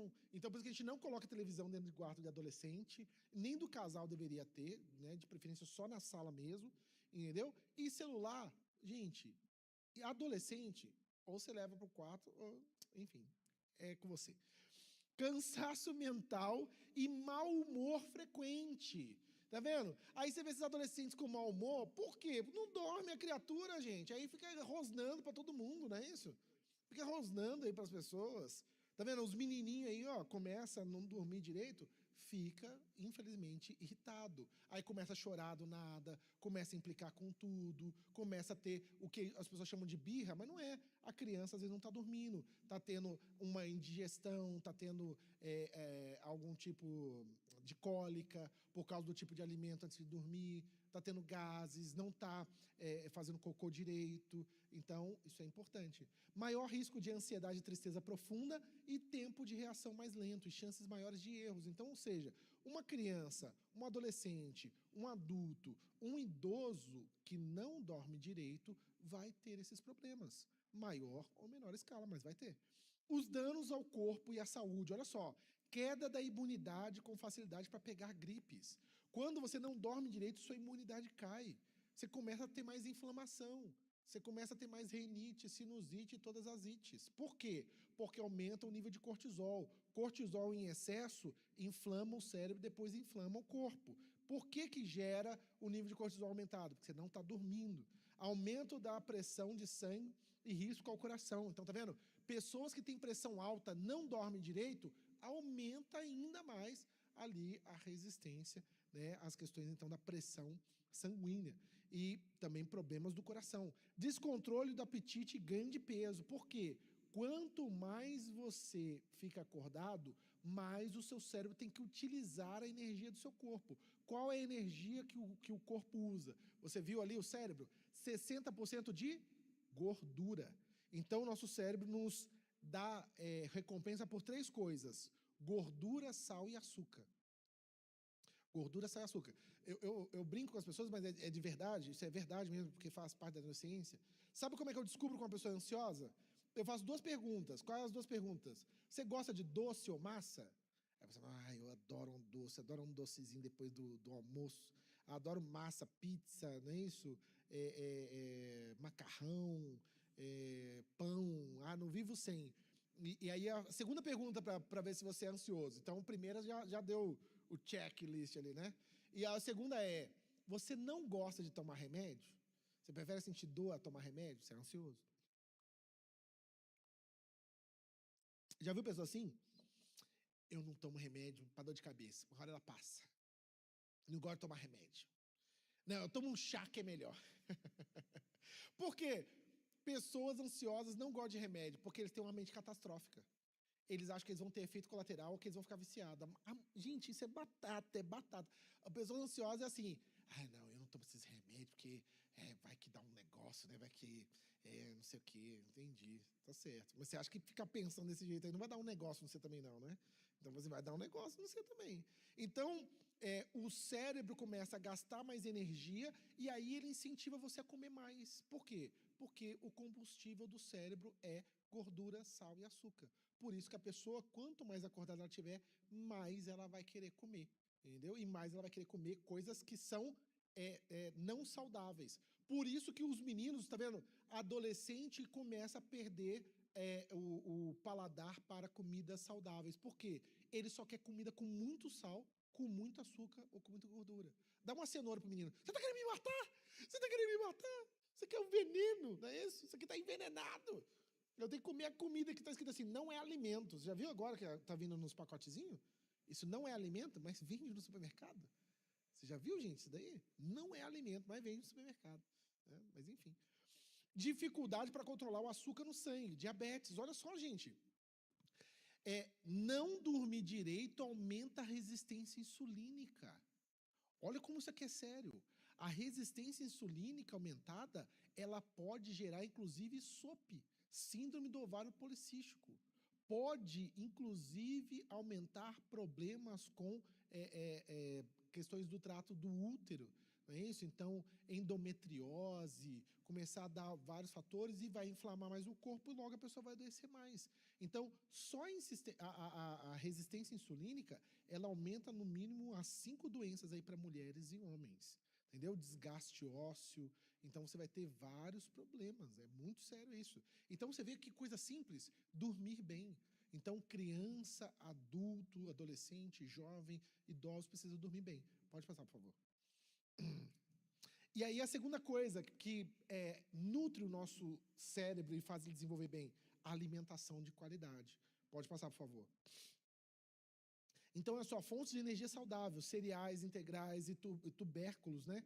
Então, aí você tem um problema danado agora, porque você vê uma pessoa comendo a manteiga e o outro falando que agora feijão dá pum demais, não é isso? E intoxica agora. Eu falei, ô rapaz, pelo amor de Deus, não faz um negócio desse não.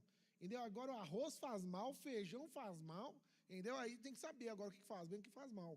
Mas vamos pro tradicional, gente. Tá vendo? Nossos avós, nossos bisavós sobreviveram até hoje, comendo arroz, feijão, uma carninha quando tinha, não é isso? Uns verdezinhos de vez em quando, não é isso? Porque eu fico brincando, né? Comer coisa verde engorda, né, gente? Não engorda? Você viu o elefante? O elefante só come coisa verde. Olha o tamanhozinho do bichinho. Eu tô brincando, gente, mas pode comer coisa verde, sim. Mas com moderação. Tá vendo? Então você começa pelos verdezinhos, tá vendo? Os legumes, as verduras. Depois você vem aí para as carnes, para a proteína. E depois termina com as massas, com cereais.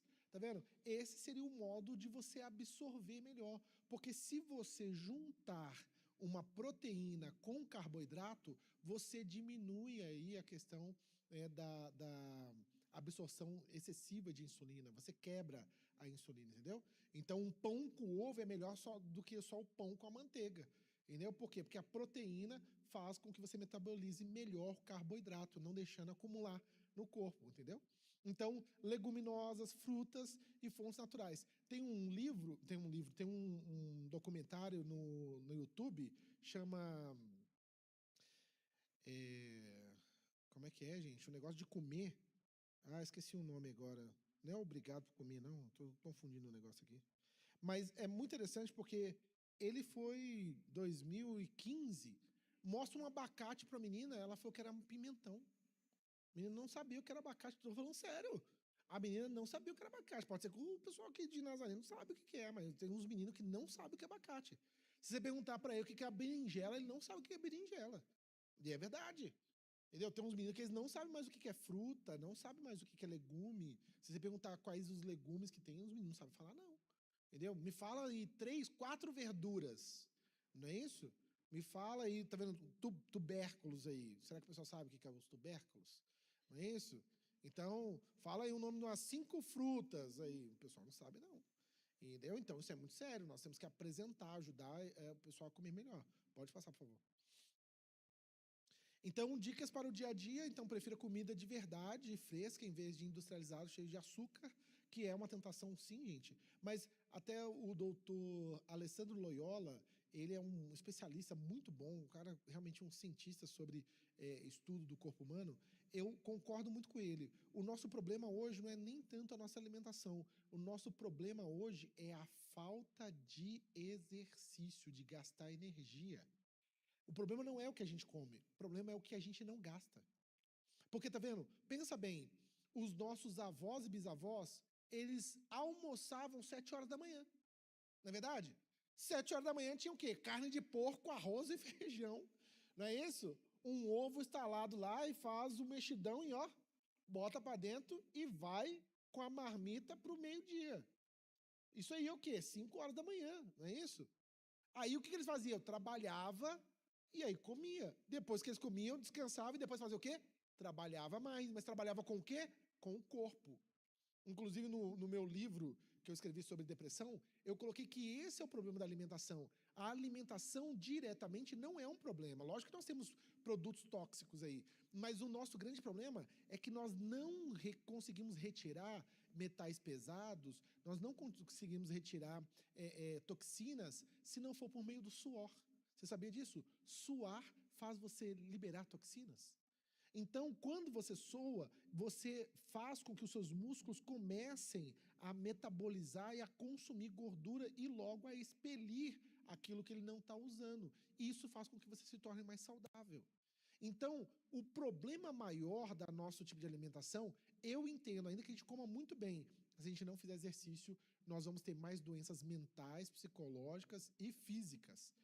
Por que mentais? Porque já foi comprovado que a obesidade, ela causa demência precoce. O aumento dessa parte abdominal, ela acumula nível de cortisol e causa demência, gente. É verdade, demência. Isso é muito sério. A gente não pode falar que a pessoa está gordinha, que ela está saudável, que a gente não quer ter preconceito. Não. Olha, obesidade é uma doença, as pessoas têm que tratar. Isso elas têm que fazer mesmo procedimentos para emagrecer, não por estética, mas por questões de saúde.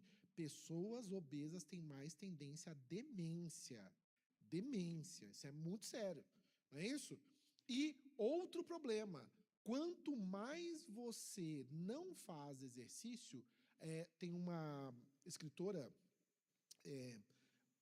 Coma e Seja Feliz, um livro muito bom, ela é doutora em nutrição, ela mostra um dado que quanto mais você fica sentado, você perde até 5 quilos de músculo em cada década.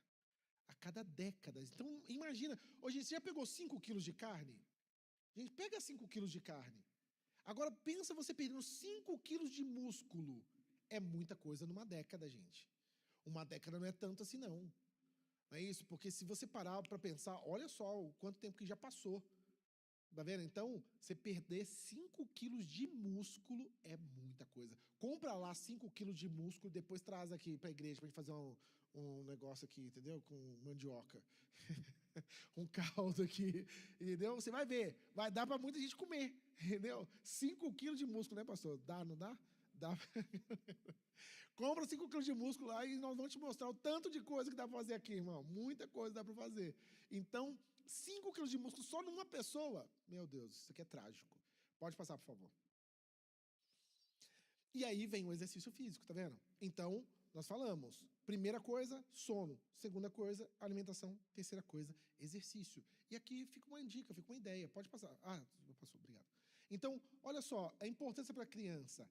Coordenação, ajuda a correr, pular, a saltar com facilidade. E aqui você vê uma questão também no cérebro. Crianças que se movimentam mais auxiliam o desenvolvimento cerebral. Criança parada é igual cérebro adoecido. Quanto mais a criança ficar parada com o corpo, mais provável ela ter doenças no cérebro, na estrutura cerebral. Ossos fortes fortalecem o esqueleto na fase de crescimento. Pega, então, vitamina D através do sol. Por que as pessoas estão adoecendo mais, gente? A gente não pega a vitamina D. Você sabia que a vitamina D ela é uma auxiliadora na recaptação de cálcio? Ela consegue, na absorção de cálcio. Sabia disso? Quanto mais vitamina D você tem, mais você tem ossos fortes. Por quê? Vitamina D auxilia na absorção de cálcio. Por isso que se você estiver tomando vitamina D oral, de líquido, você não pode deixar de tomar MK7 ou o MK2, ou K2. Porque se você tomar muita vitamina D sem tomar essa outra vitamina, que é a vitamina K, você absorve cálcio para áreas erradas do osso, você absorve para juntas e para os rins. Então você pode ter quadros de cólica renal ou até mesmo de pedra nos rins, por causa do excesso de absorção errada de cálcio, por causa da administração de vitamina D. Então, se você conhecer alguém que toma vitamina D, olha, você está tomando vitamina K junto, por quê? Vai dar pedra nos rins. Se você tomar em excesso sem tomar a vitamina K, dá pedra nos rins. E se você tomar a vitamina K, sabe para onde que vai o cálcio? Para os dentes. Os dentes ficam mais fortes, sabia disso? E os ossos também ficam mais fortes. Então, osteoporose, essas coisas todas do osso, você começa a diminuir chances de ter essas doenças, por causa da absorção boa de cálcio e a absorção para o local certo, que são os ossos e os dentes. A socialização ensina a brincar em grupo e respeitar as regras, que é um problema que você vai ver depois no uso excessivo de tela. As crianças se alienam e param de brincar com outras crianças. Mãe, meus amigos todos estão na internet. Não caia nessa, gente. Olha, infelizmente, não tem um menino que eu já conversei que não tenha recebido mensagens indesejadas em todos os jogos que tem pessoas que são multiplayers, ou seja, vários jogadores ao mesmo tempo. Infelizmente, pessoas assediam sim, pedem telefone sim, criam grupos e mandam fotos. Então, infelizmente, isso é muito perigoso. E aí os pais, eu tive com a delegada Sheila, que ela trabalha só com isso, com essa questão da proteção de crianças, escreveu até um livro muito legal, agora sobre casos reais sobre isso. A maioria dos adolescentes que se mataram, gente, olha só, os adolescentes fizeram uma live no Discord para se matar, com milhões de pessoas assistindo. Sabe onde que os pais estavam? No quarto ou na sala. Onde que os filhos estavam? Dentro do próprio quarto. Meu filho está seguro. Está dentro de casa. Eu acho melhor dar o celular para ele, porque é melhor ele ficar dentro de casa do que ficar na rua. Eu falei, não. Até agora, com o celular, nós temos que começar essa nova cultura, porque é uma geração diferente. Nós não víamos o perigo por meio da internet, porque a gente assistia televisão, a gente acha que televisão, por ser tela, é a mesma coisa de celular, mas não é totalmente diferente. Então, olha como as crianças conseguem ser abusadas, inclusive lesadas, inclusive aliciadas para pornografia, para, inclusive, autolesão, suicídio. Uma menina, 14 anos, se matou com, parece que 50 mil pessoas assistindo a live. E aí a polícia foi lá, chegou na casa da menina, os pais atenderam assustados, os pais estavam em casa, admire-se, os pais estavam em casa, e a filha estava dentro do quarto morta. Aí, não, mas isso é exceção. Infelizmente não é, gente. Infelizmente não é. E como a geração Z, a geração alfa e agora a geração beta já nasceram dentro do digital, para eles, isso agora é o mundo de verdade. Se eles são rejeitados, se eles têm dislike, se eles têm comentários ruins na internet, isso é um atentado à pessoa física deles. Se eles são envergonhados na internet, isso é a destruição do eu deles, da identidade deles. Entendeu? Então, exemplo, se as pessoas falarem mal de mim na internet, eu não vou gostar, mas isso não vai ferir o meu eu, porque o meu eu não está na internet, o meu eu está aqui, está na minha família, está nas pessoas que me conhecem. Agora, uma pessoa que você vê ela na internet e ela é uma pessoa totalmente diferente da vida real, você vê, tem meninos na internet que eles falam absurdo, brinca, pula, não sei o quê. Quando você olha a criatura na vida real, ela não fala um A. Ela não fala. Nunca ouvi a voz do fulano? Você já viu a voz do fulano? Mas abre a página dele da internet. O menino fala doideira, palavrão, não sei o quê, e xinga, e faz, e pula, e zoa, e tal. Mas vê ele na vida real, não fala nada. Você fala, gente, mas o que é isso? Que diferença que é essa? É muita diferença. Então, a gente tem que tomar muito cuidado com isso, porque a socialização está sendo prejudicada por causa das telas e nós estamos vendo o aumento de suicídio através das redes sociais e por influência das redes sociais. E aí você tem energia, ajuda a gastar energia de forma saudável e evita a obesidade. Então você vê os quadros de obesidade aumentando e também você vê essa questão da energia diminuindo. Cada vez os meninos fazem menos atividade física e cada vez estão mais cansados. Você já viu isso? Já percebeu isso? Exemplo, as pessoas que trabalham manualmente têm mais disposição física do que pessoas que trabalham só com o cérebro, assim, entre aspas, só mentalmente. Qual que é o seu trabalho? Eu sou secretária, eu sou igual psicólogo, eu sou uma pessoa que trabalha com um computador, programador. A pessoa está acabado, a mente dele está acabada. Agora, o rapaz que trabalha de pedreiro, ele sai lá do negócio do pedreiro, ele vai lá para academia e ele vem para o culto ainda. Você vai, rapaz, o que é isso? Você está energizado mesmo, hein? Você está brabo. Agora, manda um menino desse lavar a louça para você ver. Entendeu? Não sei o quê, pelo amor de Deus, eu tô cansado demais, eu tô muito cansado. Aí você pergunta pro menino, não é? Que a maioria dos pais vão fazer o quê? Os avós vão fazer, você fez o quê, menino? Você faz nada, não. Não é isso? Ele fez muita coisa, mas fez coisas o quê? Inúteis. Ele ficou na rede social 10 horas. Isso acabou com o cérebro dele. Acabou com a energia dele. Ele tem energia. Irmão, aí essa criatura vem pro culto no domingo, à noite. Irmão, você tá querendo fazer o capiroto aparecer ali, não? O menino gastou todos os miolos dele jogando a tarde toda, vendo o celular a tarde toda. Aí você fala assim, vamos para a igreja. Rapaz, arrumou briga. Eu não quero, não sei o que, é chato. É lógico que é chato. Tudo para esse menino vai ser chato, Por que vai ser chato? Porque não tem estímulo. O cérebro dele agora não sobrevive sem estímulo.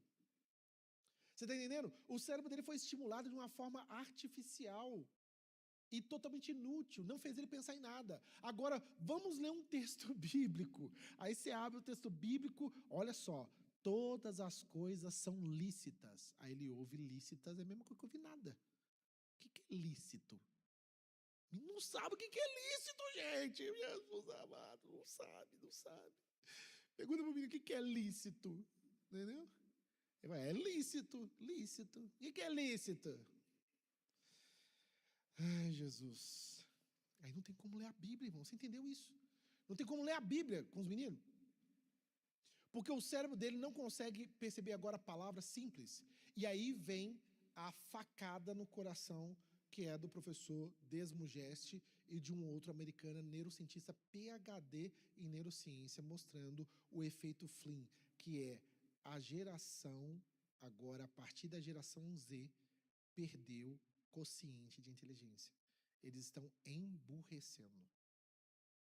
A geração... Gente, meu Deus do céu. Logicamente que não é todo mundo, mas é a maioria. Mas, infelizmente, não é todo mundo. Mas é a primeira geração onde eles não superaram em termos de intelectualidade os seus pais. Eu já sinto isso em relação ao meu pai. Meu pai, ele fez, segundo ele, a 4ª série do Mobral. Manda ele calcular assim, ó, essa parede tem quanto de largura e de altura, quantos tijolos precisam para fazer. Ô, meu filho, pode juntar uma escola de menino todo aqui, ó, para calcular esse negócio aí. Entendeu? Vamos ver se até o ano que vem a gente consegue a conta. Porque se deixar esse troço na minha mão, eu não sei fazer. Meu pai vai fazer segundos. Se a gente for usar o tijolo tal, é tal. Se a gente usar o bloco tal, é tanto, porque a gente tem que pensar nisso e naquilo. Consegue fazer. Com o conteúdo dele da 4ª série. Da 4ª série. O nosso conteúdo de universidade não está dando. Segundo o ENAD, nós temos 60% dos estudantes universitários são analfabetos funcionais. Você entende o que é isso, irmão? Você entende o que é isso? O pessoal não entende o que lê, não entende o que lê. Não é igual, entendeu? Lá de Filipe, lá e o eunuco, não. Não entende o que lê, porque ele não entende mesmo. É tipo assim, supletivo, igual aquele lá do rapaz, supletivo. Ele fala, meu Deus, o que significa? Não sabe. Isso é muito sério. Por quê? Nós diminuímos a capacidade de leitura, e aí eu estava até vendo lá o Claude, né? O Claude, a IA lá, o Claude, junto com o filósofo lá conversando, aí eles foram debater. Aí o filósofo estava falando, né? Poxa, e aí, será que a IA vai alterar, né, as questões de verdade, uma vez que ela começar a produzir conhecimento? E foi isso que o Jordan Peterson falou lá na Inglaterra, falando que ele já começa a perceber que a realidade das pessoas está sendo alterada por causa do contato com a IA. As pessoas acreditam em tudo que a IA fala. Não é isso? A IA fala um negócio, o pessoal acredita. Eles acham que ela é inteligente. IA não é inteligente, viu, gente? Embora se chama inteligência artificial, mas as duas coisas estão erradas. Primeiro, ela não é inteligente, porque ela tem banco de dados. Inteligência só é produzida em neurônio, através de um contato entre estímulo e respostas neuronais, então isso é inteligência, entendeu? E ela não é artificial, porque ela tem todo um comando para pegar informações e saber, inclusive, como você gostaria que ela respondesse. Então, não tem nada de artificialidade ali, né? Tem programação, né? E as pessoas não entendem essa perspectiva, né? Então, ou seja, parece que é uma inteligência que funciona de um modo diferente. Não, não é inteligência. Aquilo ali é um modo de cada vez mais processar dados a fim de parecer uma inteligência. Mas, enfim, pode passar, por favor. Vou acabar então essa parte, viu, gente? Aí continua amanhã. Importância para os adolescentes. Então, olha só, saúde mental, diminui a ansiedade e o estresse do dia a dia. Gente, não adianta a gente falar para esses meninos, olha, para de mexer no celular. Tá bom, o que o menino vai fazer? E agora é uma realidade também isso aí, não é não? O que esse menino vai fazer agora? Por isso, nós temos que incentivar essa questão dos esportes. Nós temos que começar a incentivar esportes. Basquete, vôlei, handball. Tem uma queimada agora diferente que os meninos inventou, um negócio bem interessante, muito legal. Entendeu? Então, ou seja, nós temos que ter esse estímulo aí. O governo deveria investir muito mais agora em esportes para adolescentes do que em tecnologia na escola. A Finlândia já voltou atrás, a Noruega já voltou atrás, a Dinamarca já voltou atrás. Todos os grandes países desenvolvidos voltaram atrás em usar tecnologia nas escolas. Não se usa mais tecnologia na escola. Por quê? Diminui a capacidade intelectual da criança e adolescente. Isso está diretamente proporcional. Então, o exercício para adolescente, olha só, diminui a ansiedade e estresse. Agora deixa esse menino ficar olhando todo mundo, a vida de todo mundo, acreditando que todo mundo está melhor do que ele, todo mundo é mais amado do que ele, todo mundo é mais bonito do que ele, porque você vê que a adolescência é marcada por isso. A partir dos 13 anos, você se sente inútil, não é isso? 13 anos, o seu cérebro começa a se sentir, o cérebro filosófico, aí você começa a pensar coisas mais complexas e começa a pensar, sabe de uma coisa? Eu estou sozinho no mundo. Eu estou sozinho. Sozinho no mundo, meu Deus do céu. Aí começa a entrar em depressão, irmão. Tô falando sério.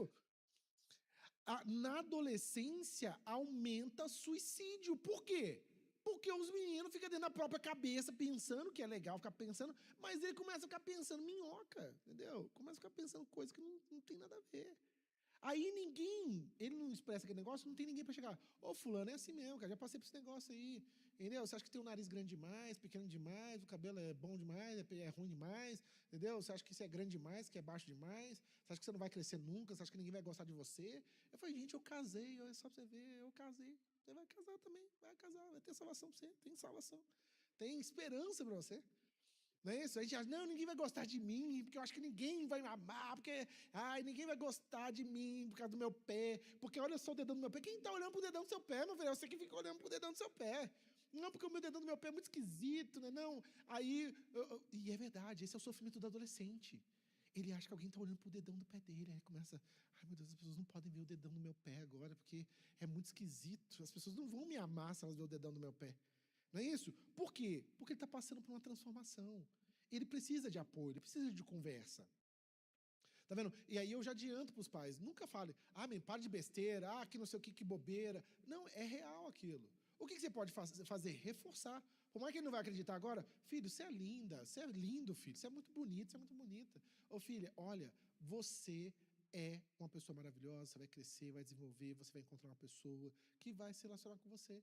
Não se preocupa, isso é uma fase.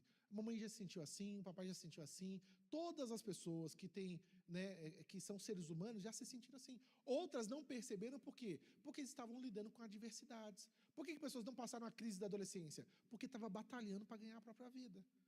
Estava tendo que trabalhar, estava tendo que sobreviver, estava tendo que lidar com o pai que tem problema com bebida, a mãe que tem um problema emocional. Então eu não consigo me voltar, voltar para mim mesmo.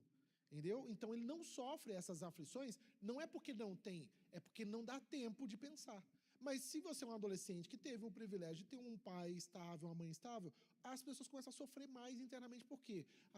Eu uso óculos, eu não uso óculos, eu tenho um olho claro, eu tenho um olho escuro, porque minha sobrancelha é grande demais, é grossa demais, é pequena demais, ela é rala demais, ela não sei o quê.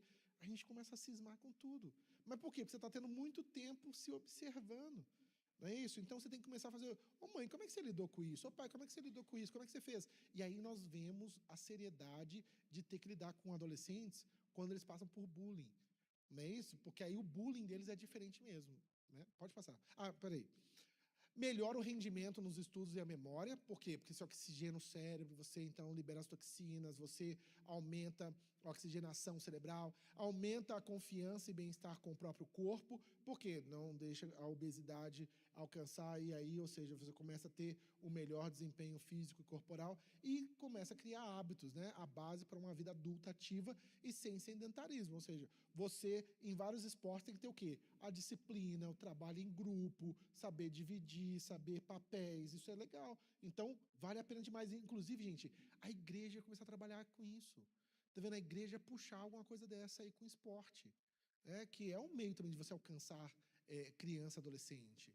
Não é isso? Olha, a igreja pode desenvolver um projeto que comece a alcançar criança e adolescente. Porque quantas mães estão pedindo um projeto aí para poder ocupar a cabeça desses meninos aí no meio da tarde?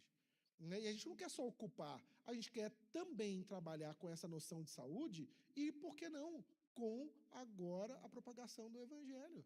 É isso, alcançar vidas através de coisas inteligentes e que faz diferença. E os pais vão querer isso aqui com certeza absoluta. Com certeza, se abrir, independente da instituição, os pais vão querer colocar os meninos nesse tipo de projeto. Pode passar, por favor.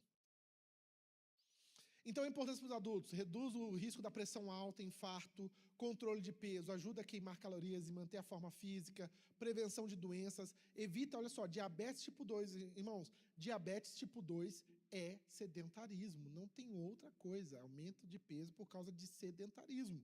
Ah, eu passei a ter diabetes com 40 anos, a maioria é sedentarismo. Então, alimentação. Ah, mas eu sou magrinho, mas não faz exercício. O sedentarismo não é porque você é gordo, é porque você não faz exercício nenhum, não se movimenta. Tá vendo? Então, pode acontecer também, mesmo ser magrinho, ter diabetes tipo 2. Dores nas costas. Ah, pensei que era só velhice. Não, é sedentarismo também, tá vendo? Teve uma mulher que ela falou uma coisa interessante. O corpo humano não pode ser chamado de máquina, porque a máquina ela estraga ao longo do tempo de uso. Mas o corpo humano, ele na verdade é o contrário. Quanto menos usar, aí ele adoece. Quanto mais você usar, mais forte ele fica. Isso é interessante. Mais disposição, dá mais energia para o trabalho e a rotina diária. É o que eu falei. Eu acredito que o nosso problema hoje é a ausência de movimento, gente. Quanto mais parado a gente ficar, mais doente a gente vai ficar. Mentalmente e fisicamente. Grava isso. Pode passar, por favor.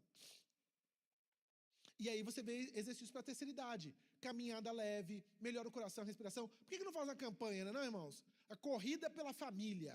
Caminhada pela família. Lá, vamos sair na cidade. Eu vi a procissão hoje ali, ó. O pessoal fazendo a procissão, legal. Por que a gente não faz também a nossa procissão pela família?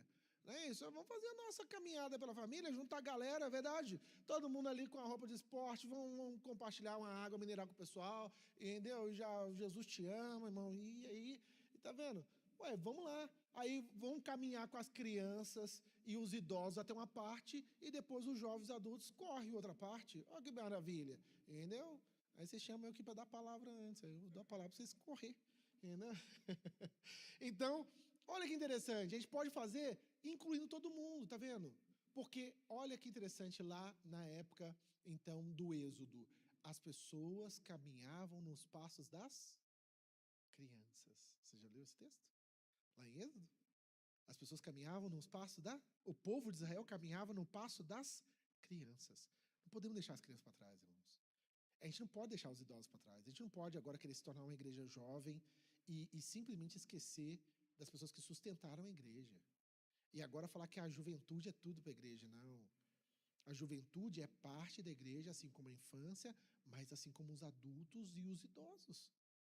Como nós vamos honrar os idosos das nossas igrejas, irmãos? A gente não pode tornar todas as igrejas jovenzinhas. Pelo contrário, nós temos que ensinar os jovens a respeitar os mais velhos e a honrar e ver que há muito valor em ouvi-los. Vamos ouvir os mais velhos, vamos ver as experiências deles, você vai ver, tem coisas incríveis a serem aprendidas.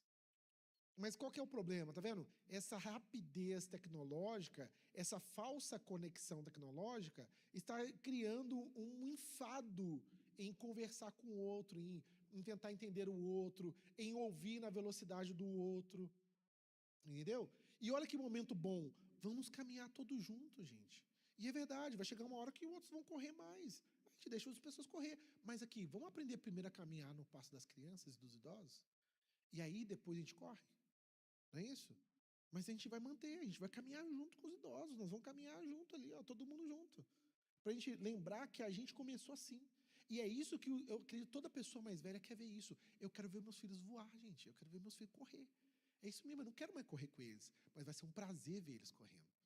Vai ser um prazer ver eles crescendo. Vai ser um prazer ver eles avançando. E eu quero estar lá. Eu não quero que eles me excluam dessa oportunidade de ver eles crescendo. Não é verdade? Então isso vai ser uma maravilha. Que a gente possa incluir, criar momentos onde a gente possa juntar todas as gerações da igreja. Tá vendo? Então, caminhada leve, melhora o coração, a respiração, hidroginástica, protege as juntas e fortalece o corpo. Já tem um tanto de geração milênios fazendo isso aqui, ó. Hidroginástica, por quê? Excesso de peso não dá conta de fazer uma caminhada, porque o joelho não aguenta, não aguenta o peso. E musculação leve ajuda a manter os ossos e os músculos fortes e levantar da cadeira. Olha só, sentar e levantar sem usar as mãos fortalece as pernas. Ô, gente, parece uma coisa simples, mas isso é muita verdade. A gente está passando muito tempo sentado. Nós não aguentamos mais ficar em pé. Você já viu um negócio desse? Vamos ficar em pé no louvor, e daqui a pouco as pessoas já querem assim, sentar.